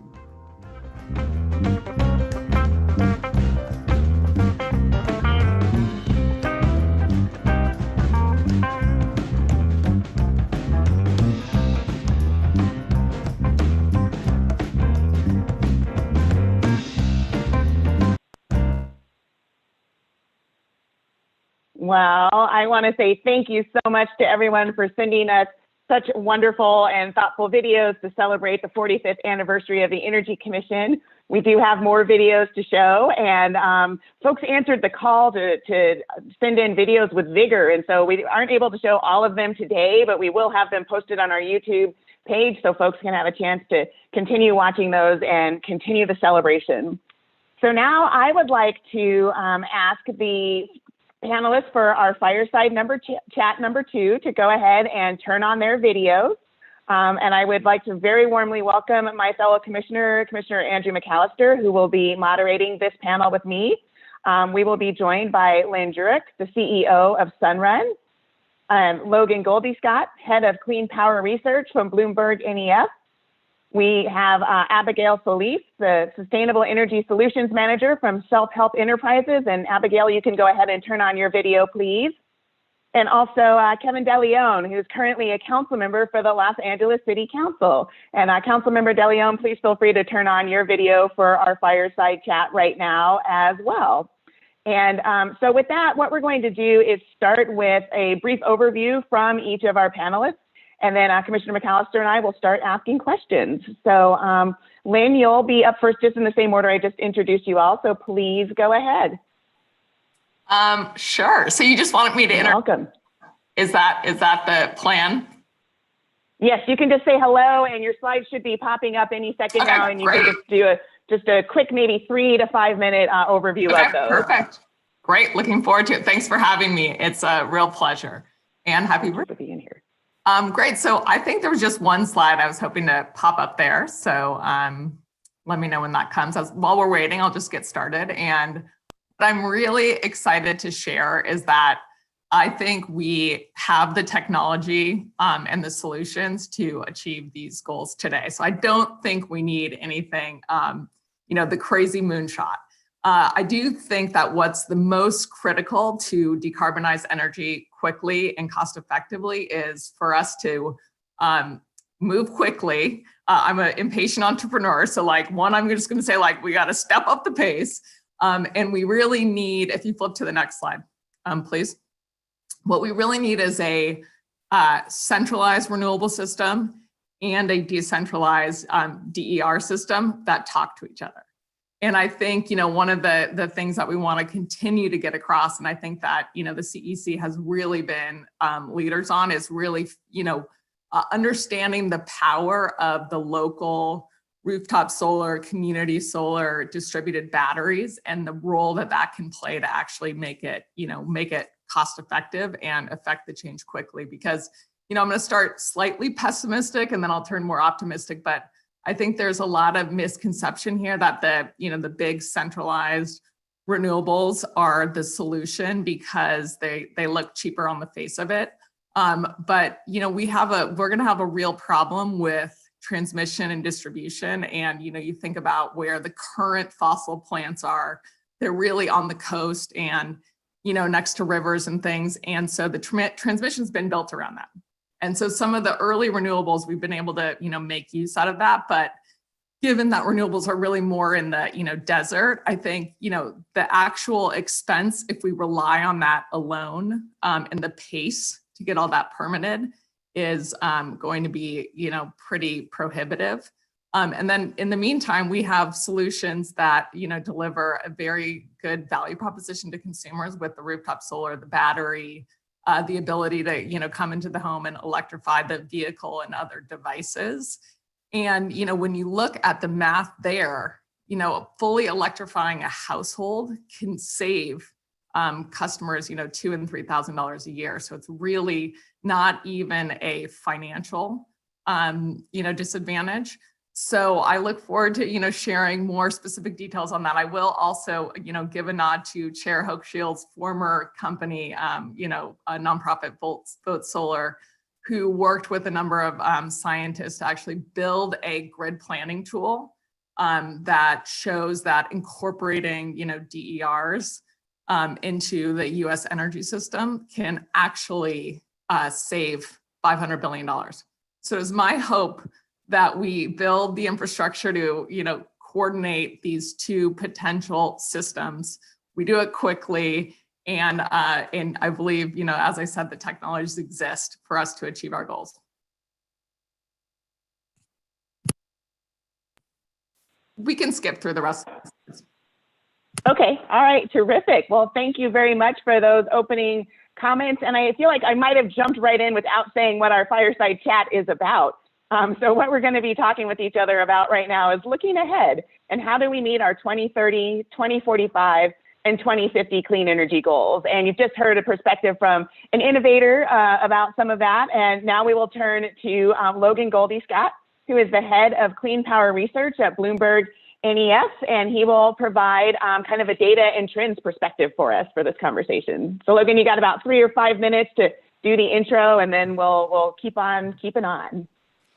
Perfect. Thank you very much, and thanks for hosting, and happy birthday. So we can move to the next slide. I've sort of worked with the CEC on sort of different different points, and what I'd like to illustrate here is some of the certainties, some of the things that we already know, and then some of the things that there's less clarity on that really we need to prepare for as an industry and as a commission. So next slide, please. So starting with what is relatively well understood, and this slide will be familiar to many of you. And Lynn talked about this. We're fairly familiar with many of the technologies that really underpin the decarbonization of both power and of transport. And so on this chart, you can see the different learning rates for solar, wind, and batteries, lithium-ion batteries in this case. And what this shows is that for solar modules, for every doubling of cumulative installed capacity, solar modules globally have fallen around 28.8%. Wind capex, and not just wind turbines, but project capex, has fallen around 7%. Wind turbines on their own are a bit higher at around 10.5%. And then batteries have fallen 18%. So technology-wise, we've seen a remarkable improvement in terms of cost reduction and in terms of performance for these core technologies over the last few years. And for those not familiar with sort of experience curves, who prefer sort of absolute numbers, for solar and batteries, for instance, we're talking about around a 90% reduction in price over the last decade or so. Next slide, please. So what we do is, when we take all of these costs, we take the performance for these different technologies, and try and understand at the ISO RTO level, at the country level, globally, sort of what we expect based on economics alone to happen, to play out in the power system and beyond. And what we found for the US when we did this exercise back in October is that gas remains stubbornly entrenched in the US system, really because of remarkably cheap gas prices here in the US. You get a different picture in the sensitivity analysis around higher gas price. But I flag this because even though, despite the remarkable technology sort of progress that we've seen in terms of wind, solar, and storage, I think we also need to be cognizant that displacing gas in the US system is going to require an effort from all parties. Next slide, please. And then something that we probably weren't really considering when I joined BNEF a decade or so ago is I think the conversation is now really developing in a fascinating way beyond power. Now we're having more integrated conversations around transport, industry, buildings, and we've heard that sort of throughout today. And that's absolutely essential. So if you look at the chart on the left, that shows the share of different greenhouse gas emissions last year globally. And you can see that electricity and heat is important. It's incredibly important, but so will these other sectors. And so will these sort of other industries when we think about sort of broader net zero targets. And on the right, you can just see the challenge ahead of us as an industry and as individuals in this world, where you can see that is the trajectory. The stacked chart is a trajectory of global fuel combustion emissions over the next 30 years in our economic transition scenario. So that is where economics alone determines sort of what happens, where renewables already play very strong role, but it's not quite enough, because you have these other industries, you have industry, transport, buildings that need to decarbonize much quicker than they are currently on track to hit a 2 degrees or greater scenario. And then next slide, which is the final slide, is thinking about other sectors and thinking about the sequence of decarbonization across sectors is sort of fiercely complicated, but it does create opportunities. If you think there are many different pathways, I think that part is less certain, but here you can see the share of electricity and hydrogen in just one of the pathways that we picked out, where you have high levels of electrification and high use of hydrogen. And you can see that this is a great opportunity for the industry. Sort of electrification of these areas will create huge demand for renewables, as will sort of the need for sort of green hydrogen if that transpires. So with that, thank you very much. Happy birthday, and I'll pass back to the group. All right, thank you so much. And now we will go to a bit of an opening perspective here from Abigail Solis, who is the Sustainable Energy Solutions Manager at Self-Help Enterprises. And she's going to spend 3 to 5 minutes to try to frame the equity perspective for us today. Thank you, Janaea. Thank you for having me. I'm excited to be here. For those of you who don't know me, my name is Abigail Solis, and I am with Self-Help Enterprises. We are a nonprofit organization located in the San Joaquin Valley. We provide affordable housing and community development for disadvantaged communities, and we've been doing so for over 50 years. Recently, we have embarked on ensuring that disadvantaged communities have a fair and equitable shot at participating in California's transition to 100% renewable energy, really working side by side with the communities on the ground that need this help the most. So I'm really excited to be here. In my slides, I'm going to offer a little bit of perspective about what's important to disadvantaged communities and how we can ensure equity in this transition. Next slide. So we know that disadvantaged communities suffer from, the worst air quality in the state. And a lot of this is because they have historically been left behind and underserved when it comes to resources, not just energy resources, but all resources, whether it's water, air, roads, all infrastructure.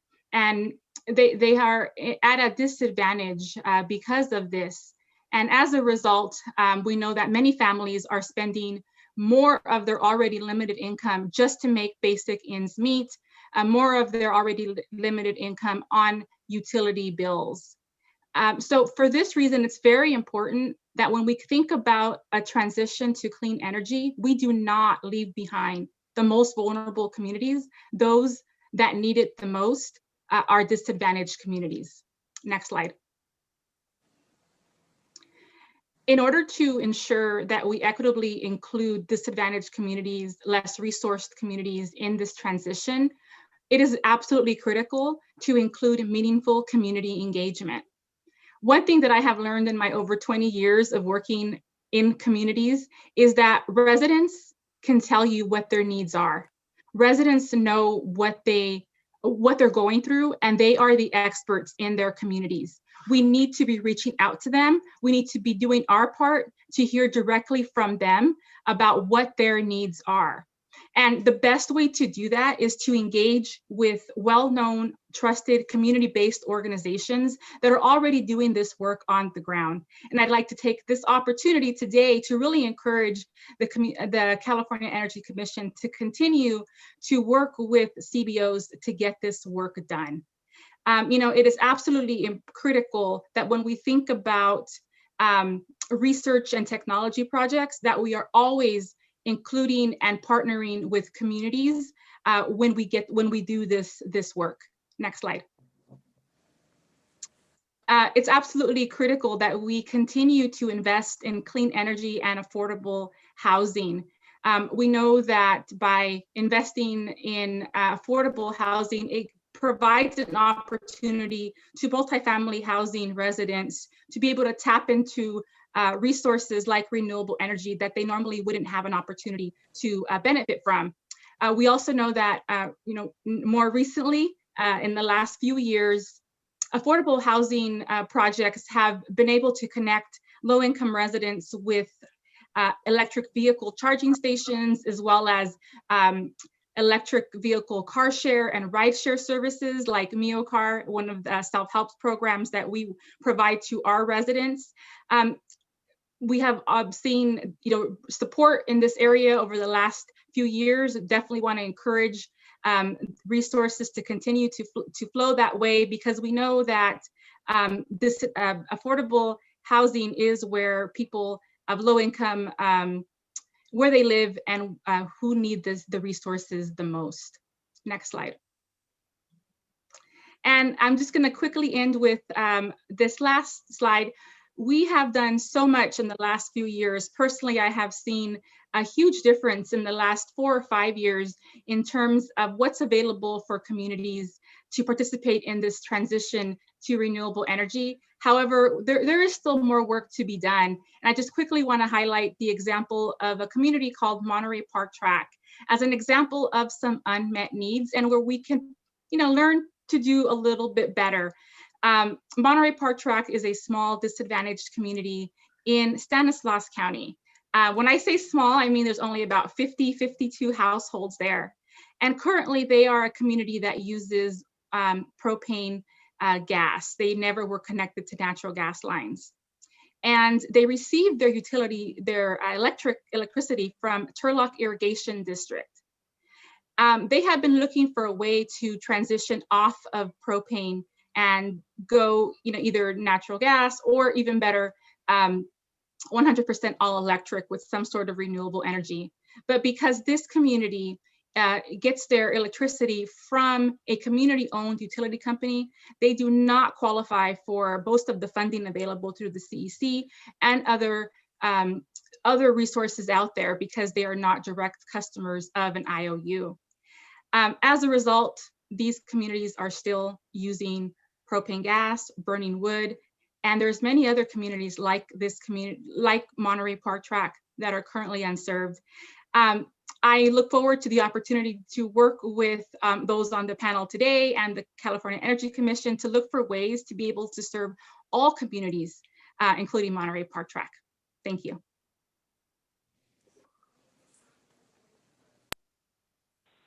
Great, thank you so very much. And we will round out our opening remarks by hearing from Kevin DeLeon, a council member or his current role now is the council member of the LA City Council. And we are so delighted to have you.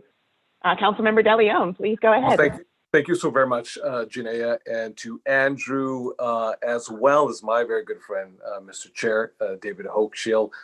Congratulations to you and to all the great commissioners, the great work that you're doing at the CEC, and happy 45th anniversary of incredible work, close to half a century of amazing work, cutting edge work, vanguard work, and not just for our state, but for the rest of the nation as well as the world.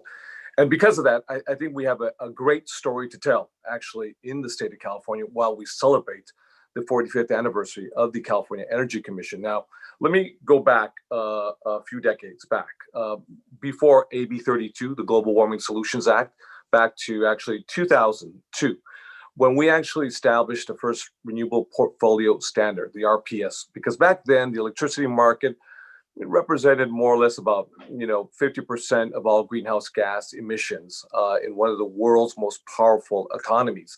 And that actually equated to about 108 million metric tons of carbon dioxide equivalent. That is equal to 77 million round trip flights from LAX to Heathrow London Airport, to put this in context.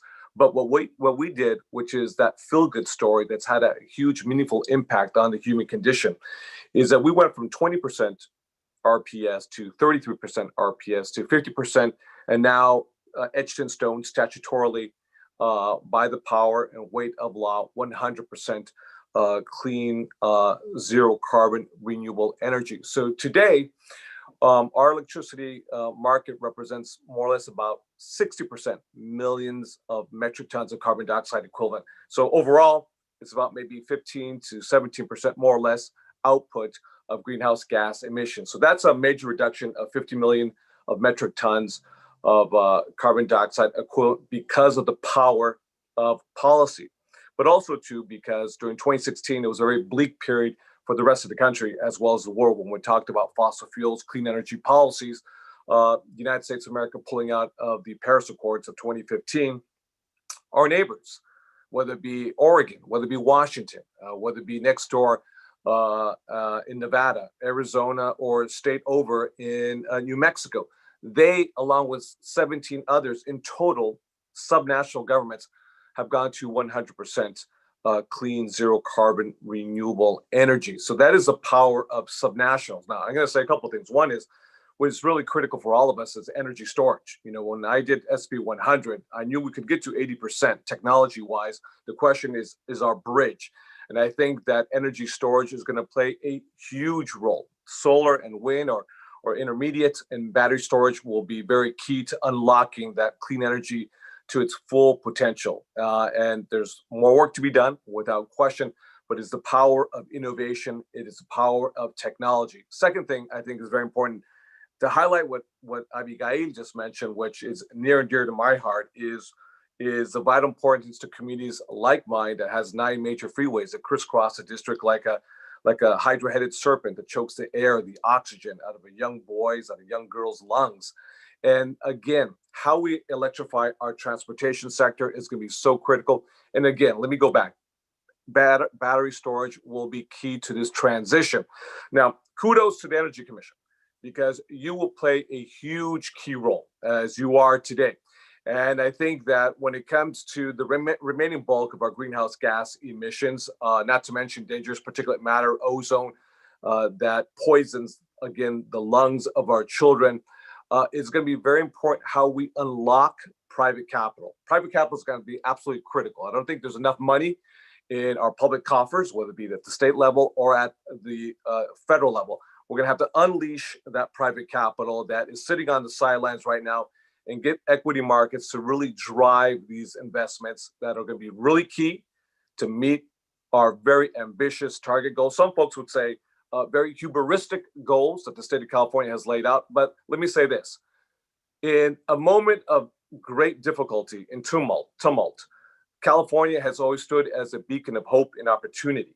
And that's why we've always sent a message that regardless of who occupies the White House, that we're going to move forward with or without Washington. Now, we're going to write a new chapter with the incoming Joe Biden, Kamala Harris administration. But that just shows you the character of who we are as a great state, whether it's the executive branch, whether it's the California Energy Commission, or the legislative branch, how we take every single challenge that is before us and we move forward to do everything within our power to improve the human condition for all individuals. Again, regardless of who you are and regardless of where you come from, regardless of which God you pray to, the color of your skin, and yes, your legal status. So energy and clean energy is going to be so transformative. We're going to be talking about, the new jobs of today as well as tomorrow. Excellent. Thank you very much. And I am going to turn it to my fellow commissioner, Andrew McAllister. He's going to kick us off on our fireside discussion. Great. Well, it would be great to be next to an actual fire, or at least in a cozy place together, physically non-distant. But this is the world we live in, and we're making the best of it. So these tools are really transformational, and actually represent one of the technologies classes that it's going to help us solve this problem that we're all talking about. Is enabling these connections, and the digital economy is really a powerful underpinning for all of this. And so, just wanted to make that point. I'll take a little bit of license just to say how nice how much I enjoyed the first panel, just seeing some of our colleagues and drawing that continuous line between the august history of the Energy Commission and its origins, and as Senator DeLeon, you just did, drawing a line to where we are today and where we're going, because there is really a continuous evolution, and there's a process, and there's really, I think, a powerful brand that helps us get this done. And so it's really something that we all, as the chair said, we're standing on the shoulders of giants, but we do have a new world ahead of us that we have to adapt to. And so our process is key for enabling the solutions for today. And so I'm really proud to be part of it. And lots of great themes that we could get deeper into. So with that, I want to just ask the first question. You've all actually commented on this a little bit, so I'm going to elaborate on the original sort of short question. But the question that we teed up for all of you is, thanks for helping us set the stage here, but tell us more about upcoming energy trends you see, of which we should be mindful or start planning for now. And I think, partly this is a question about implementation, and how do we move forward and really be cognizant of how we're going to succeed. And I think the details of implementation actually matter. All of you have said we have great technology.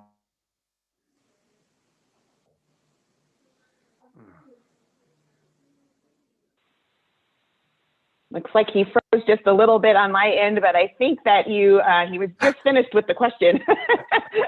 So I will and I saw Logan, looks like he unmuted first. So Logan, if you want to jump in to start that, we'll just work our way through. Oh, and yes. You're back on, we got you. I think the internet was telling me to wrap it up. So anyway, you got the gist of it, but what are the issues that are going to jump out that we need to be mindful of? Thank you. Perfect, thank you. So I touched upon two of them, but it's worth sort of elaborating from the slides. Over the last 15 years, the story in the US power system has been one of adding wind and solar and gas in terms of sort of power generation capacity. Now I think we're entering a slightly different era where really we're talking about around competition between gas and renewables. And I suspect that this is going to be much more contentious and hard fought than anything that took place between coal and renewables, or even coal and gas, both from a sort of the role it plays, both in power and heating and other sort of areas. and also in terms of sort of what other opportunities are there for fossil fuel companies. So I think that's one trend just to sort of really to really focus on. That for me is the defining competition of the next decade in the power space. And then the second, which influences this, is around sector coupling. So we do have to stop thinking about the power system in isolation, start thinking around the optimal way to decarbonize other sectors, and that will influence all of our modeling, all sort of future new policy decisions. So I think those are the two, the two sort of lines in the sand, or the two pathways that I see us taking. Anyone else? Sure. You all should try to answer this one.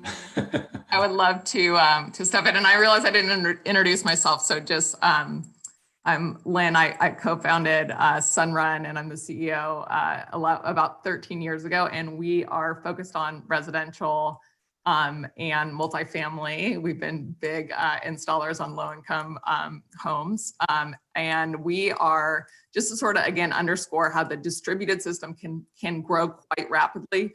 We are the second largest owner of solar, period, in the US. So NextEra has about 4.8 gigawatts, and we have about 4 now.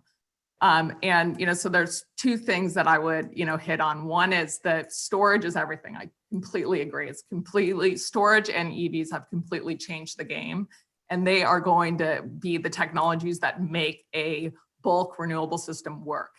And so we need to really design our system so that the distributed solar and batteries and electric vehicles talk to the centralized system. And so this concept of these virtual power plants that we're starting to build, I believe can be more cost effective than building a bunch of peaking gas plants. So if you look in California, I think there's 9 gigawatts of power plants that run less than 5% of the time. We don't need those at all if we talk to the number of batteries that consumers have already decided to put, in their homes, and we could actually dispatch those. So I'll just use the example of the, the rolling blackout that we had. The CPUC called us and said, hey, we're going to be short power, here this time. Can you dispatch power from your batteries, from your homeowners? And, we did that to the best of our ability to help the system, but there isn't currently a compensation structure to encourage people to do that.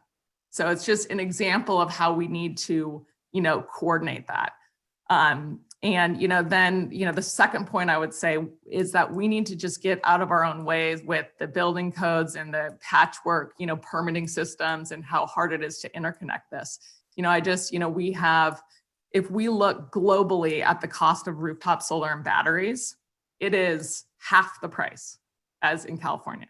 So, and this is in Europe, this is not, low cost labor markets. This is, everywhere besides the US. So that we attribute to the only difference is there's instantaneous permitting and interconnection.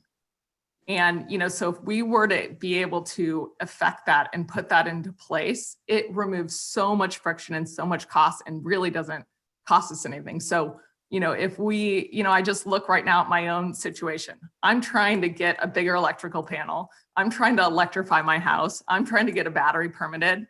This is not a straightforward process. This is a year-long process. So we can just clean up the friction and the cost by just making a few, more standardization. And, finally, just on that, we do have a solution for, at least for the rooftop solar and battery. We have been working with the DOE and NREL to build an instantaneous permitting and interconnection portal. And it has all the codes built in. So that you're, that it's safe. It's been signed off by the code bodies and developed with them.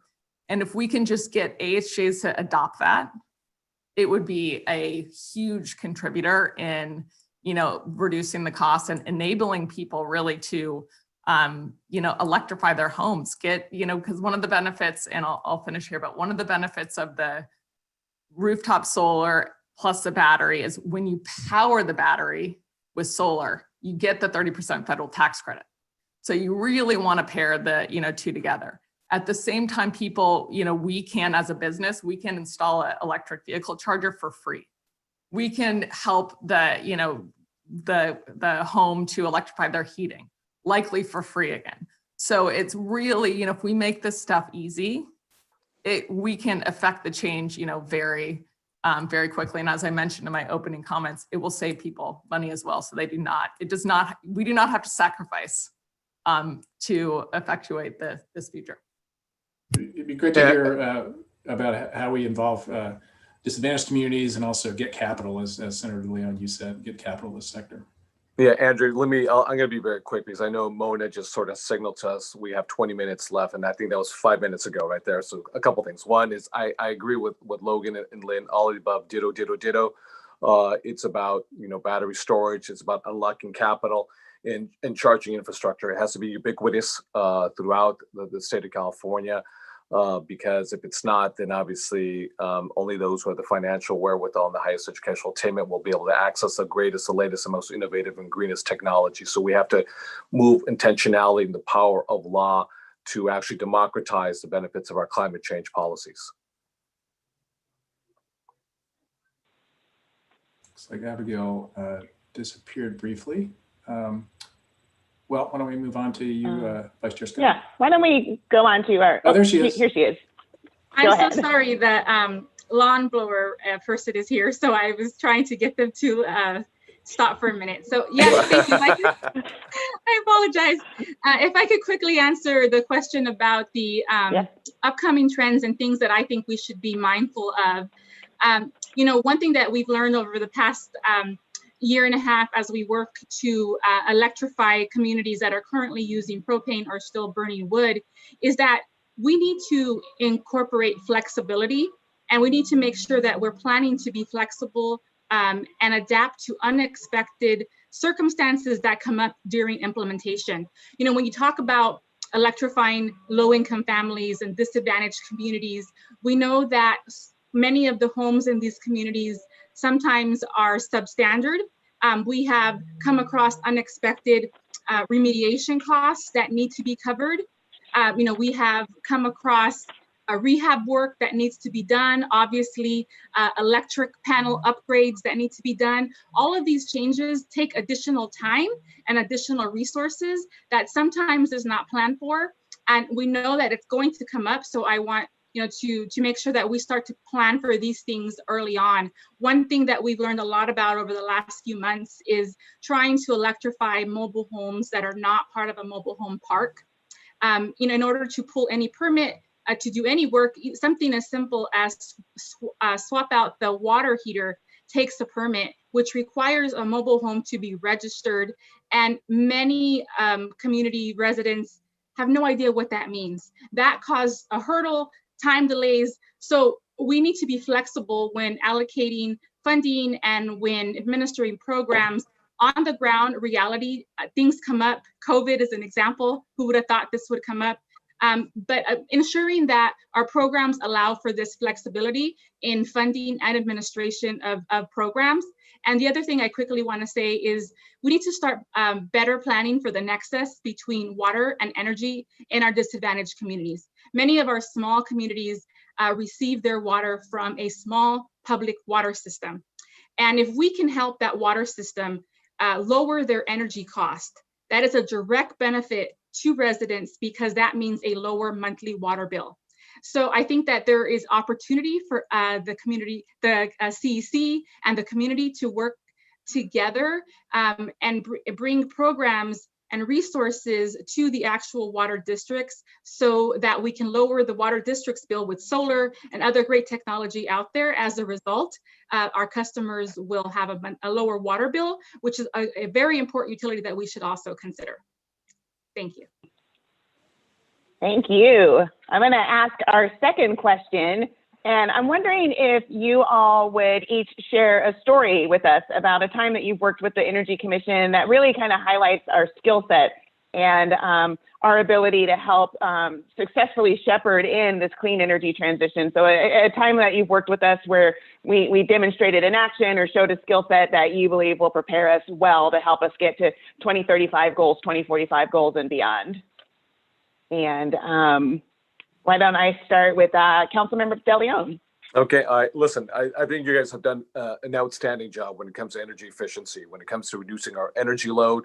The CEC has been the superstar, not just for California, but for the rest of the nation. Listen, our rates may be higher than other following states, but our consumer bills, what people actually pay out of their pocket, what's real and what's tangible, is considerably lower. And that is because of our historic focus and attention to reducing our energy load, which is the lowest hanging fruit, but it is deep, important work. And guess what? We don't just reduce our energy load and we reduce, either greenhouse gases or carbon dioxide equivalent, NOx, SOx, particulate matter 2.5, and so forth. But guess what? You create jobs, real tangible jobs that can't be outsourced or offshore to a right to work state or, to Guangzhou, China, or south to Mexico. These are real intensive, labor intensive jobs that must be done physically on site. So we're reducing our greenhouse gases. We're actually reducing taxes in that you're paying lower consumer bills, not rates, but what you actually pay. At the same time, we're creating real tangible jobs. So this is something that I think is it. And plus, when it comes to weatherization programs, when it comes to energy efficient appliances, this is a gold star, for the Energy Commission and what you're really known for, which is a fantastic work. So kudos to all of you, the fine staff, and to all the commissioners, present and past, for the great work that you've done in terms of reducing our energy load. And I can actually just sort of follow on from one of the points made there.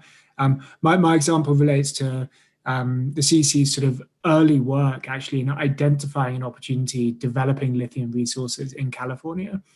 This was something that it really convened the industry and all stakeholders sort of a number of years ago, when very few people across the US were thinking about this.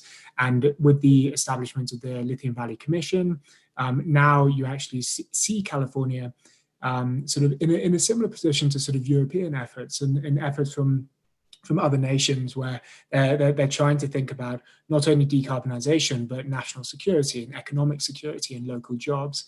And that, I think, this example demonstrates foresight, that the many were, probably including myself, was sort of fixated on sort of cost of production and some other metrics.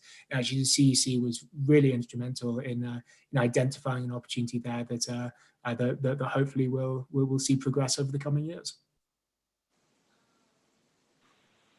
Chime in and go next with the example quickly. In the spring of 2019, when work was getting started in the San Joaquin Valley, the CEC reached out to myself and told me, Abigail, we really would like to learn more about what is going on the ground. We want to see firsthand what's happening there. And under the leadership of then Public Advisor Alana Matthews, we were able to, within a short amount of time, put together 2 community tours and 2 public participation workshops to focus on energy transition, and staff from your electric vehicle side of the house, as well as renewable energy, came out to Bakersfield and Madera and had 2 workshops where we heard from community residents, community leaders, small water systems, schools. We talked about electric buses. We talked about, how we can help small water districts benefit from some of our resources at the commission. And it was, I think, a really good example of how the California Energy Commission is willing to step outside the box and really hear from residents on the ground. I think that we should do more of that because, like I mentioned earlier, community residents can tell you what they need.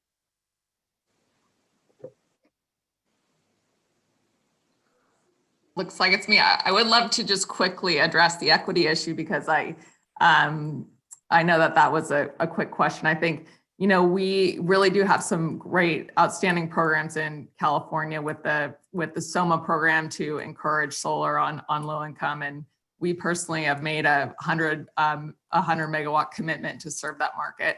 I would also say that, the more, again, we can build the structures to build these virtual power plants and incorporate distributed energy resources, if we can leverage the infrastructure that exists in those buildings and, decouple the credit from, the owner of the building or the renter in the building and have it with the, utility or municipality, then the tenant can benefit from the cheaper solar and the resiliency from the battery. And then the whole system can leverage the asset to fill these sort of peak needs and help balance the system when we have, again, bulk intermittent renewables.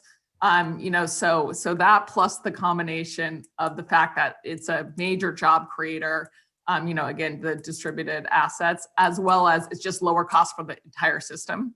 So the benefits really accrue to everyone.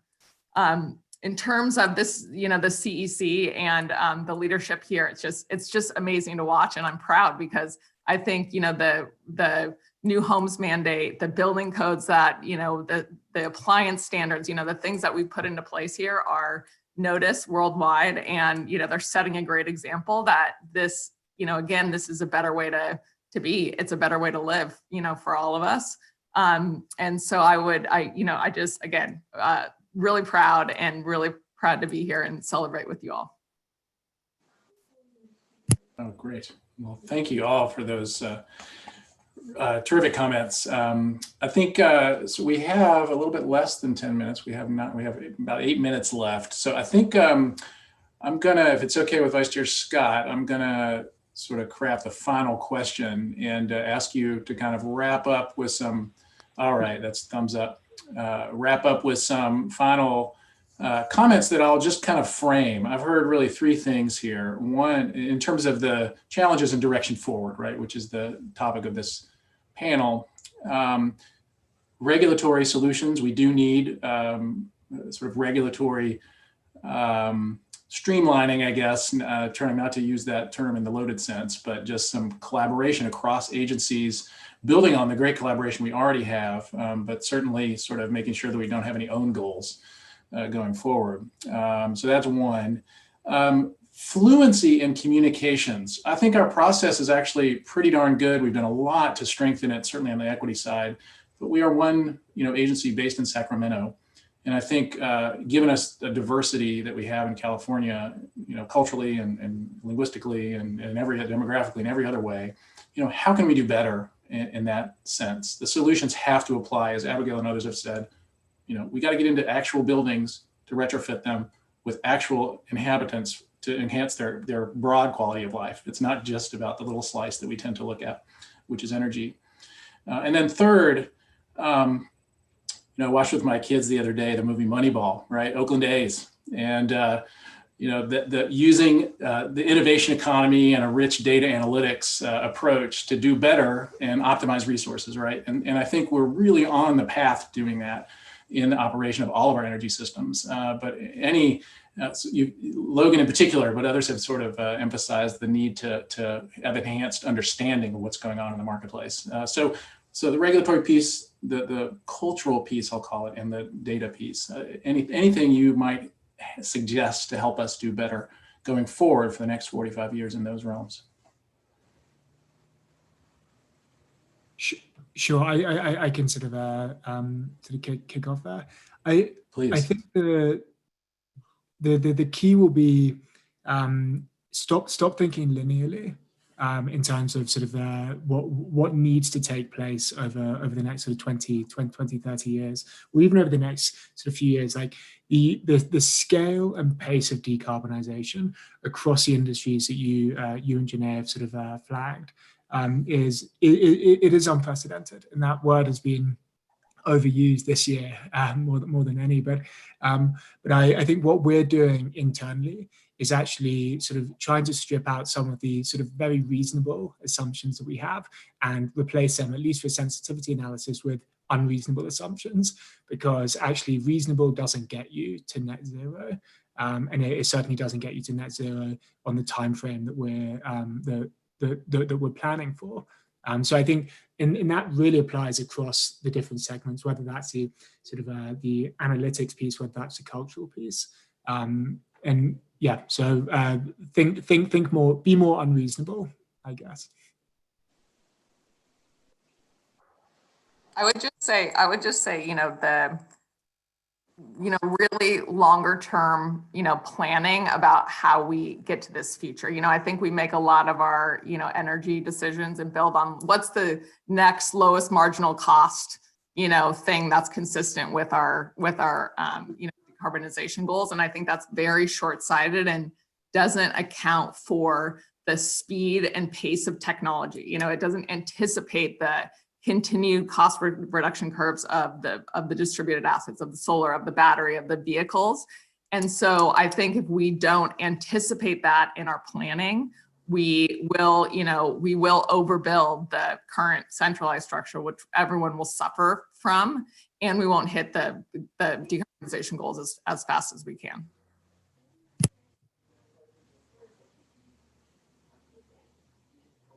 Sure, I'll go next. When thinking about the future and what we have to plan for, I have a couple of recommendations. One that I mentioned when I first started, and that's do not leave behind underserved communities.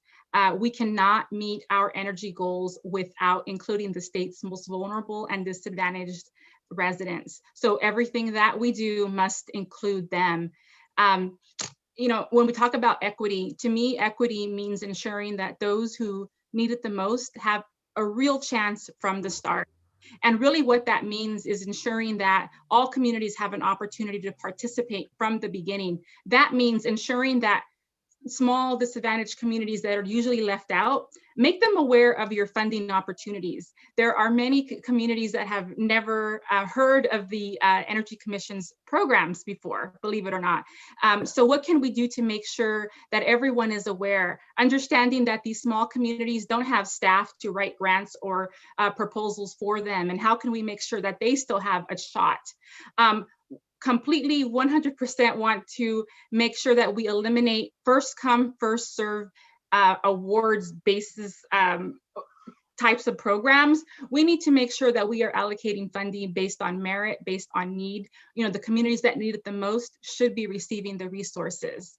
And of course, the flexibility that I talked about, making sure that we allow for unexpected issues that come up, because at the end of the day, what we want is to make sure that these projects are successful on the ground, and we want to be prepared for unexpected challenges. And lastly, community engagement is critical in the transition to clean energy. We need to make sure that our residents understand why this is important, and I urge the Commission to use the CBOs to reach residents as we move forward.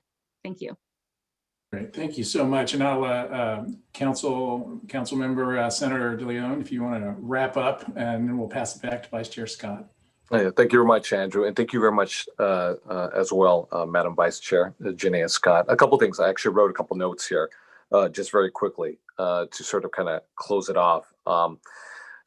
As we transition from a fossil fuel economy to a clean energy economy, and whether the question is to reduce greatly or eliminate altogether fossil fuels, that's actually the easy part, because we all agree. The question is, once we make that transition, we are in that transition process right now, but it's about labor, it's about workforce training, it's about education, and it's about equity. And that's not environmental policy. I want to be very clear now. I want to emphasize that's not environmental policy. How you hardwire and incorporate labor, workforce training, and education and equity is going to be absolutely critical with this transition to a fossil fuel-free economy. I think the CEC is going to have to stay focused without question on innovation and driving that transition to a cleaner future. Listen, this stuff is hard. It is really hard. And it's not easy being a disruptor for a whole variety of reasons, political reasons, economic reasons. But if we do this in a very smart, intelligent manner, and the pathway that we're on right now is the right pathway, we can't stop at all whatsoever. We have to continue to move forward. Like I've said clearly, we are a beacon of hope and opportunity. The CEC, through the executive branch, the legislative branch, and the executive branch, all of us coming together. So don't hold back at all whatsoever, because disruption is not easy. It's really hard stuff to do, but it won't happen without government intervention. And that's why collectively, regardless of which level we're at, we have to be the sharp tip of the spear. If we're going to bring about the true transformational change that embodies a new future, not just for the state, but for the entire nation, so we can be that beacon of hope for the rest of the world. Lastly, remember this, the Kyoto protocols. Everyone signed up, but the US administration decided we're not going to follow through. And in fact, we're going to undermine it. It was a California policy, the Global Warming Solutions Act, that was a new injection of life that set forth everything that we're talking about today with regards to standards. Although energy efficiency and RPS started before 2006. But is that can do? It's not pushing the envelope, it's tearing that envelope apart completely and charting out that pathway. So don't be afraid and just move forward. And again, and that's why we're here celebrating the 45th anniversary of the CEC. To my good friend David Hochschild, and to Andrew and Madam Vice Chair, Janaea Scott, and to all the commissioners, again, current and past, thank you very much for your incredible work. Thank you so very much. And I want to say thank you to all of our Fireside Chatters this afternoon. It has just been engaging, I think, and informative. And of course, the topics that we were just able to touch on and kind of whet everyone's appetite are things that, we could write an entire IPER, Integrated Energy Policy Report, about each one of these different topics. But I appreciate you bringing your expertise and your engagement to us. This is really informative. It's really inspiring. And thank you so much for spending a little bit of time with us and help celebrate 45 years of the California Energy Commission. I'd like for you all to please keep your cameras on for just one more second. I'm going to ask Commissioner Douglas, Monahan, and Chair Hochschild if they will please turn their cameras on. And we'll do the 2020 version of a panel picture here together. So everybody smile and look happy. And we'll give the team just a minute or not a whole minute, but a few seconds to get that photo. So smile again. All right, I hope that they got the photo. Stay tuned to see it. Thank you all so very much for being part of our panel. That was just really awesome. It's great to see you. Thanks, everyone. Thank you. Bye-bye now. Thank you so much. And I will ask, oh, you're welcome. Thank you. Everyone to please go ahead and stop your video and mute yourself. And then we will have our Executive Director, Drew Monahan, kick off a brief staff celebration for us. Super. Good afternoon, everyone, and thank you very much, Vice Chair Scott. We've heard a lot today about the contributions to California's clean energy future by a relatively small number of really dedicated individuals at the California Energy Commission. The CEC started humbly 45 years ago with the same number of commissioners, but a tiny staff. In fact, our very first staff person just recently retired. Today, we are 742 strong, serving the people of California, and together, united, albeit largely virtually lately, the employees from the CEC that you see in these slides are leading California's effort to achieve a 100% clean energy future. Briefly, our efficiency work greatly reduces the amount of energy needed to power California. Our renewables work leads the state's shift from dirty electricity sources to clean ones. Our transportation work is building the infrastructure that will enable the complete transformation to battery and hydrogen electric vehicles. And our research work helps do all these things cheaper, faster, and better. And finally, our analytical and planning work over a couple of divisions assures that the dramatic changes we need will be done effectively and in a way that improves reliability. It's up to the 700 of us, led by our 5 commissioners, to get it done, and I have total confidence in this team. Our current team demonstrated during one of the toughest years in any of our imaginations that not only can we get by, we can flourish. There are a lot of reasons for this, but I think one of the most important ones is that we attract people who are passionate about fulfilling our ambitious mission to get to 100%.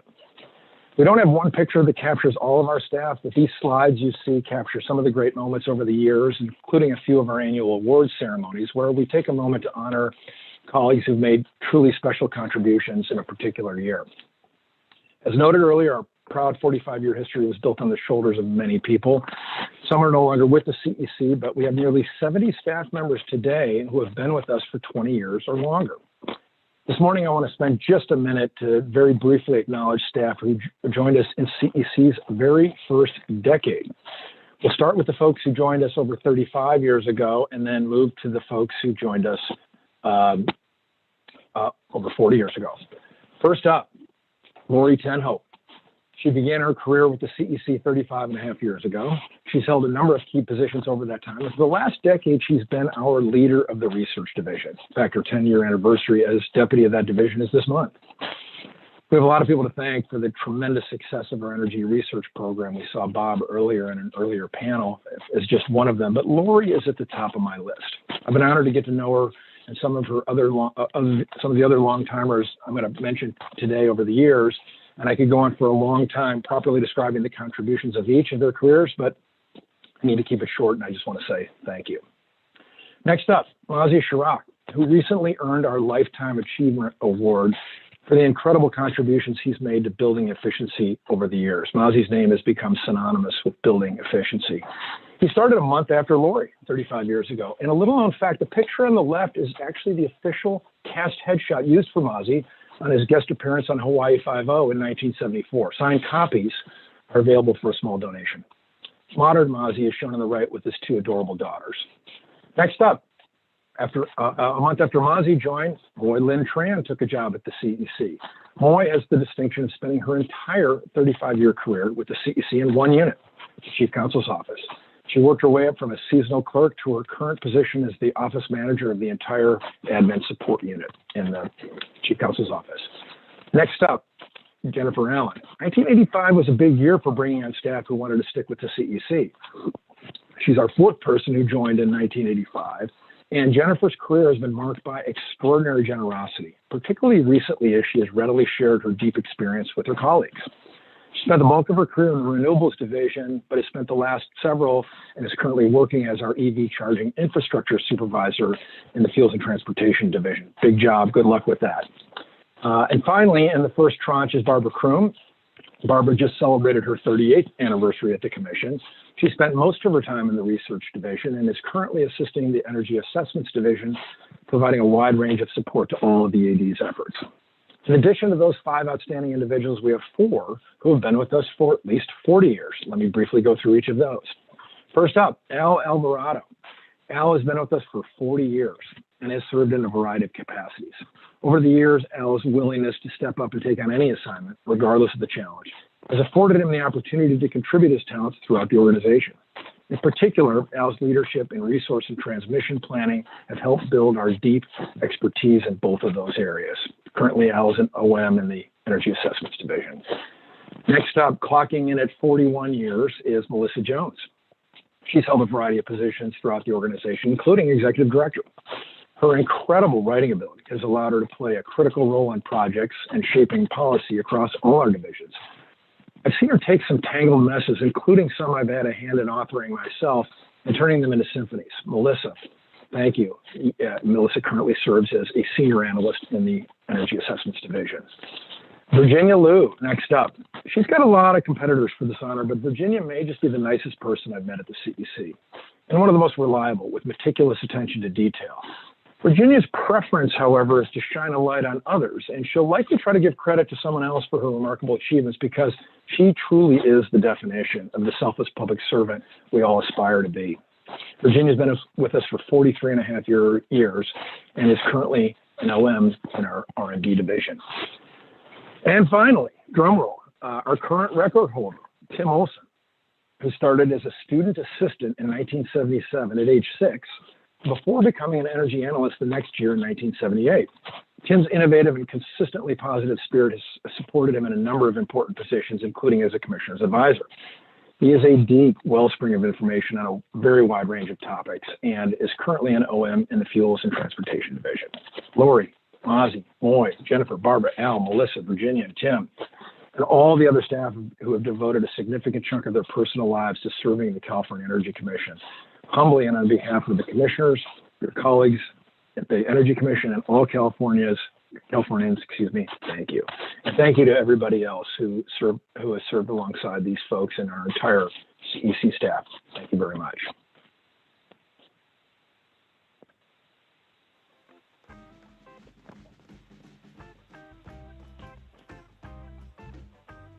Hello everybody, my name is Andres Ramirez. I'm Policy Director at Pacoma Beautiful and sit on the Disadvantaged Communities Advisory Group, or the DACAG. I've had the pleasure of working with staff and commissioners from the CEC for the past 3 years.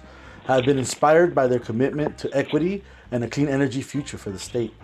I would like to wish them a happy anniversary and many more years of doing energy work and representing California.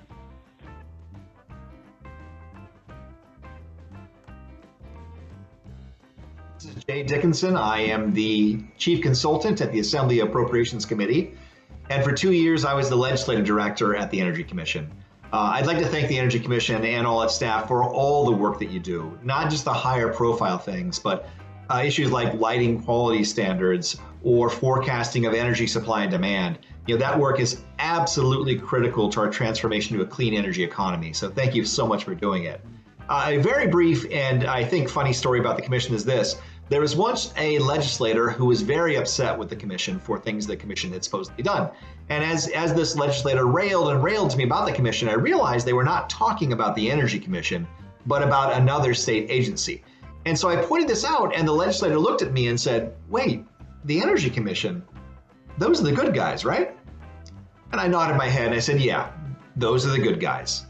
So thank you to the Commission for all the good work you do. Here's to many more years of vital, challenging, and important work.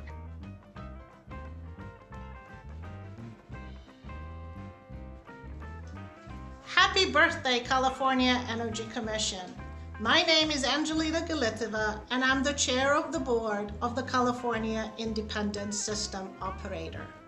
The CEC is an incredible agency with a clear vision for a path towards decarbonizing our state, which is the 5th largest economy in the world. Your programs have truly become the gold standard for the international community to follow, and we couldn't be more proud. It has been a delight and an honor to be able to work with the excellent CEC commissioners as well as their terrific staff. I look forward to many more years of successful collaboration, and I wish each and every one the very best. Happy birthday and congratulations.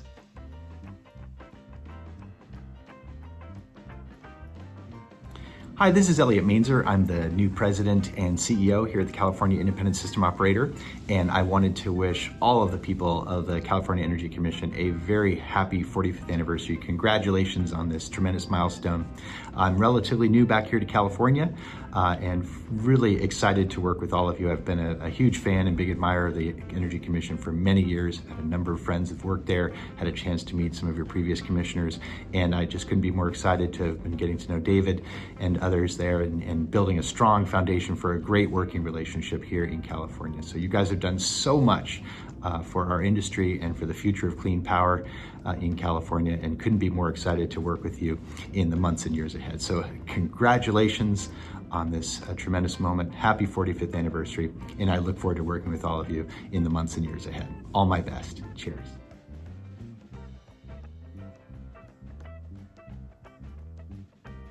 Hi, I'm Assemblymember Phil Ting. Over the past 45 years, the Energy Commission has led the charge on promoting energy efficiency, reducing energy costs, and promoting innovation. For me personally, the CEC has been a great partner in expanding electric vehicle charging stations, increasing transparency of utility emissions, and improving air and water quality in our schools. Here's to decades more of leading the nation in the clean energy transition.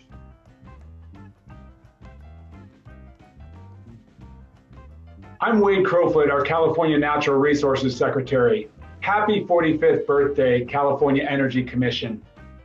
Very few governmental entities have had the level of impact that CEC has had in 4.5 decades. While the work that CEC has accomplished, vastly changing the energy landscape in scaling up and mainstreaming energy efficiency and renewable energy generation, all that is very impressive. But the future of our planet relies on continued transformation of our energy sector, and California leads the way. We need to continue to show that we can actually transform our energy sector to low carbon and no carbon while we continue to maintain economic prosperity for our residents. So California leads the world, and the CEC helps to lead California. So no pressure, CEC. Your next 45 years will be even more important with greater accomplishments than your first 45. Here's to an anniversary and so much good stuff to come.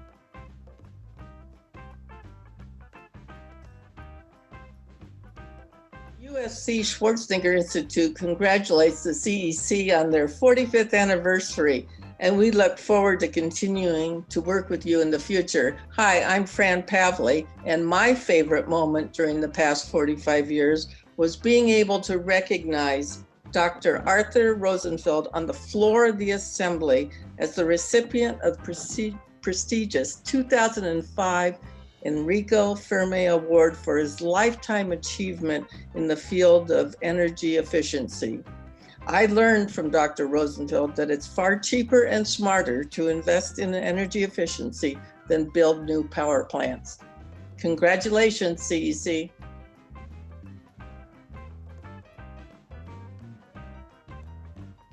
Happy birthday, California Energy Commission. Got you a present.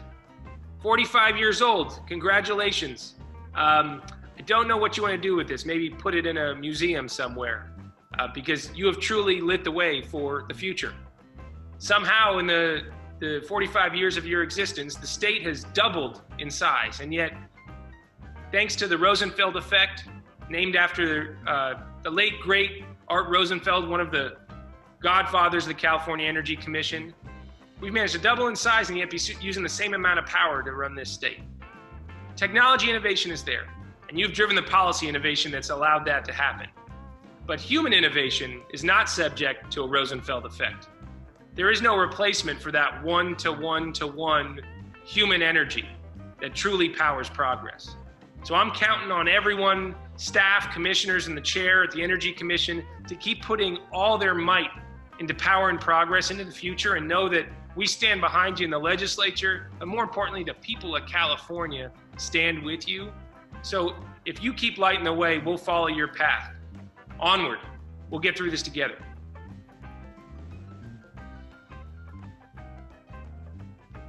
I'm Amory Lovins, co-founder, chairman emeritus of Rocky Mountain Institute, only 38 years old, still collaborating and trustee there, and now an adjunct professor of civil and environmental engineering at Stanford and a Precourt Institute scholar. Hearty thanks and congratulations to all of you commissioners and staff at the California Energy Commission for your state, national, and global leadership in efficiency and renewables. When I see in the just out IEA Renewables 2020 report that 90% of the net additions of generating capacity in the world this year are renewable, that has your fingerprints all over it, and just the same with efficiency. We have a lot more to do together. I look forward to many years of collaboration and learning from you. Thanks for all your wonderful work. Bye-bye.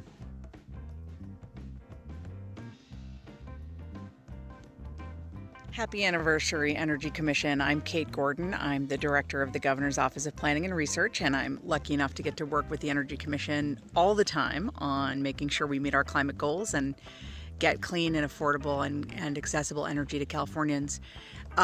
Before this job, I was incredibly lucky to chair the Citizens Oversight Board of Prop 39. And in that role, I worked continuously with the commission staff on making sure that Prop 39 dollars went out the door to schools across the whole state in every region that needed energy upgrades or clean energy systems. And, you know, some of these schools hadn't been upgraded for decades, and it made a huge difference. And I was just incredibly impressed by the staff expertise and conscientiousness and just the willingness to be there for technical assistance for those smaller districts that didn't have a lot of staff. So really just got to see up close and personal how much of a difference it makes and that the staff makes every day. So thank you for being there for California and for being such great colleagues.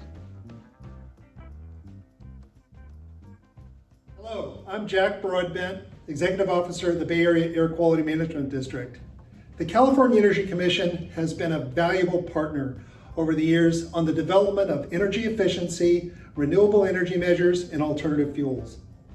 This includes building sector control measures for our 2017 Clean Air Plan.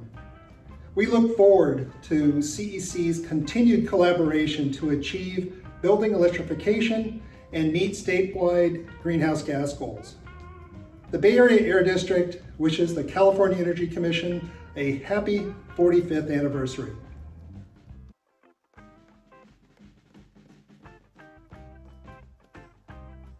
Hey there, I'm Bob Raymer with the Building Industry Association, wishing the Energy Commission and staff a happy 45th anniversary. I've represented industry before the CEC for the past 40 years, so compared to Bill Pennington, I'm a newbie. Looking back, one of my best memories occurred in May of 2018 when the CEC adopted the solar mandate.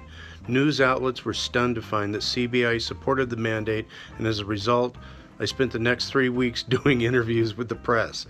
All in all, though, it showed that California did not fall into the ocean with the solar mandate, and things are working out pretty well. Anyway, congratulations to the CEC on your 45th anniversary. Woo!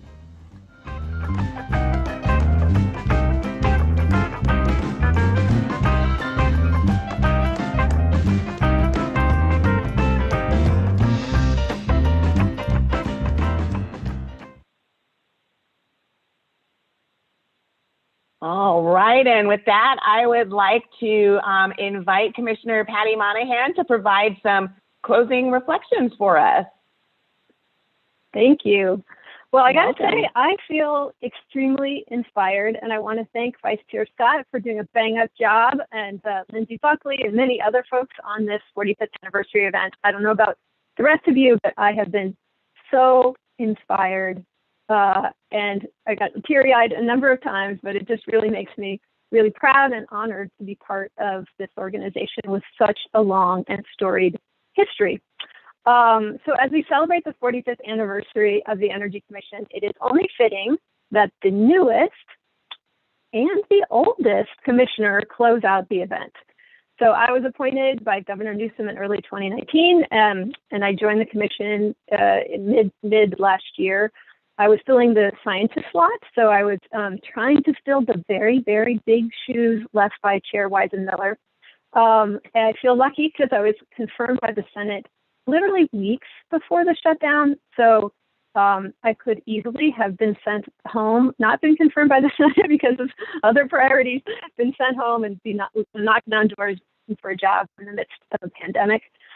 Instead, I get to be arguably in one of the best jobs in the world when it comes to clean energy. So I truly was over the moon when Governor Newsom appointed me. I've been working on clean transportation for over 2 decades in the United States and China. And I got to see firsthand how California's commitment to clean and zero emission transportation was really driving progress on the global level. So when China wanted to figure out how to adopt a zero emission vehicle policy, what did it do? It came to California, knocked on CARB's door and said, hey, show us how you do it. And China now has about half of all the battery electric vehicles in the world, and it's helping to drive down battery prices for the global market, making it a lot easier for us, hopefully, to meet the governor's ambitious targets when it comes to zero emission transportation. And I want to say, I wanted to work in California because transportation pollution was going the wrong way. It was going up, not down. And yet the potential to advance zero emission transportation had never been greater. So I feel like we had this huge opportunity to show the world how to reach a zero emission transportation future while we create good jobs here in California. And doing it right, we're going to reduce electricity rates for everyone. So this 45th anniversary has really spurred me, and I'm sure many of you, to reflect on the evolution of the agency, how much has changed and how much has remained the same. So our roots, as we heard, were as a permitting agency for large electricity plants, many of them powered by coal and other fossil fuels and nuclear power as well. But from the start, the CEC was also always embracing efficiency, always reaching for that low-hanging fruit. The Energy Commission exercised its authority to set standards for buildings and appliances that very quietly but effectively cut energy use and created pocketbook savings for consumers. The CEC helped to decouple GDP from energy use, which at that time was considered nothing short. I mean, it was heretical. It was revolutionary. And I think now we just accept it of like, of course, it makes a lot of sense. It saves money. But at the time, this was really like nobody was doing it except here in California at the CEC. So fast forward 45 years later, and some parts of our mission have remained constant, right? We're really focused, laser focused on reliable, affordable, safe energy. But now I would say we're also focused on clean and resilient energy systems. So all of us understand, I think, that we are facing the challenge, the experience of the challenge of climate change is like more acute than ever before. Increasing intensity of wildfires, sparked in part by warmer temperatures, and just a greater recognition of all the different ways that climate change impacts us and our natural systems. But we are also witnessing the opportunity to accelerate clean energy like never before. Right? We're seeing the price of wind and solar below coal and natural gas. Again, that's heretical. That's crazy. 15 years ago, we would not have said that. We would be like, oh, that's a pipe dream. But it happened. And it happened in large part because California and others have been leaning in on clean energy, helping drive down prices for the global market. So I got to say, all the progress that we have made on the power side gives me lots of hope that we're going to be able to do the same on the transportation side of the equation. So I'm confident that the role that the Energy Commission can play in helping build out zero-emission infrastructure is going to be, zero-emission vehicle infrastructure is going to be a linchpin of success for the state as a whole. And that we're also going to play a critical role in supporting zero and near zero emission biofuels, which are going to be particularly important in sectors that are hard to electrify, like long distance air travel.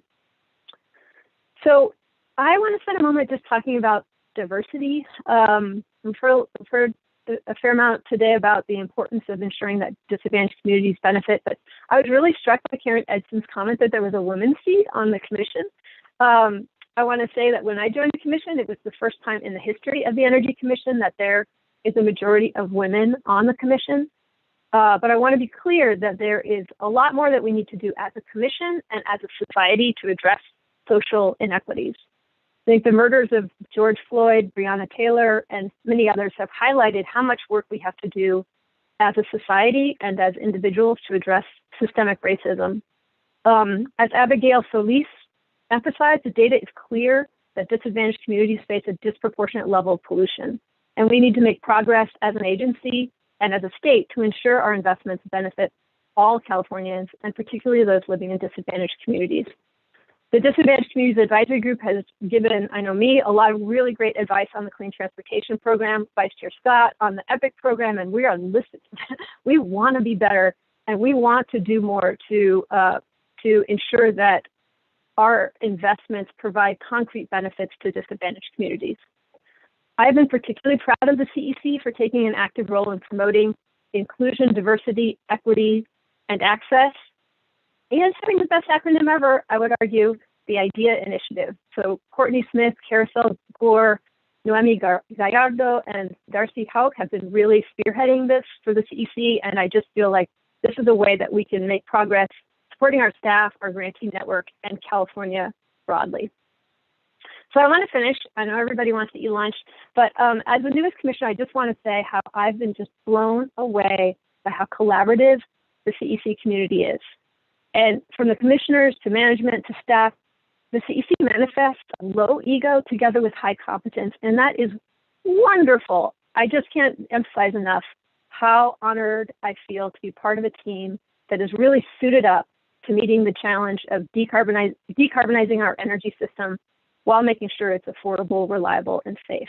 So thanks for letting me close up this and just really feel happy to be part of this 45th anniversary celebration.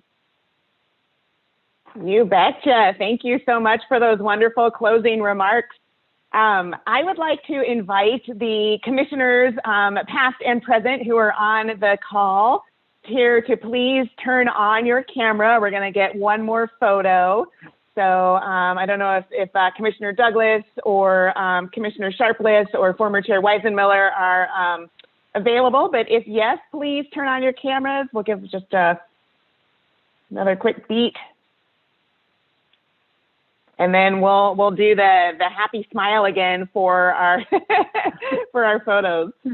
So let's jump in. Okay, everybody, smile. Look, happy 45 years of the Energy Commission.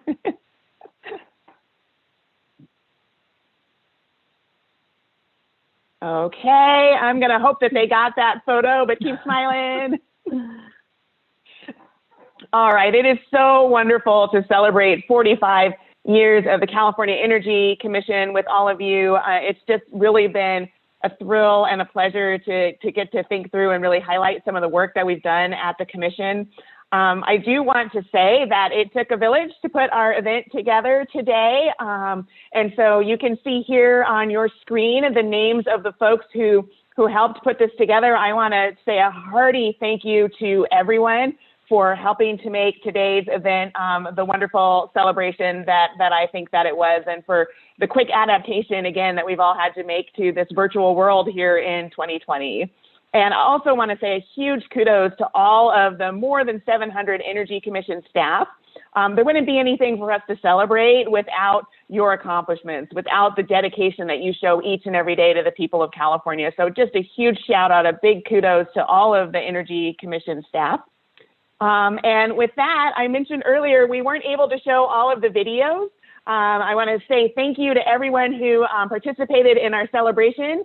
And we're going to just close out with some teasers to hopefully get you all excited about the rest of the videos that we did not have time to show today, but are so excited for the kind words that folks shared with the Energy Commission. So we'll do that little teaser and then we'll adjourn. So thank you everyone for being part of celebrating 45 years of the Energy Commission.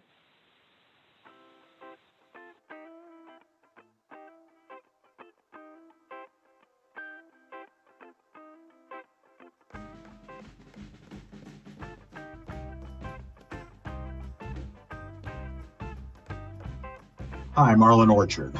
I recently retired from SMUD after serving as CEO for the last 6.5 years. I'm Kevin Payne, President and CEO of Southern California Edison. Hi, my name is Mateo Jaramillo, and I am the CEO and co-founder of Forum Energy. Hi, I'm Rob Kurth, and I have the pleasure of serving as the president of the SMUD Board of Directors. I'm V. John White. I'm a longtime participant in the Energy Commission process. Hi, I'm Matt Duisberg. I'm the founder of Connect. Congratulations on your historic achievements, and here's to another 45 years of leadership and innovation. On behalf of SCE, I'd like to congratulate the CEC on its 45th anniversary.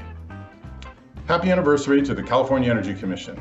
We look forward to many more years of your energy policy leadership as our great state advances toward its clean energy objectives. Congratulations. Congratulations to the Commission and staff on 45 years, and here's to another 45. I'd like to start by congratulating the CEC commissioners and staff alike for 45 years of leading the way. Thanks to your work, California has long been recognized as the greenest and most progressive state for clean energy. Thank you for your work.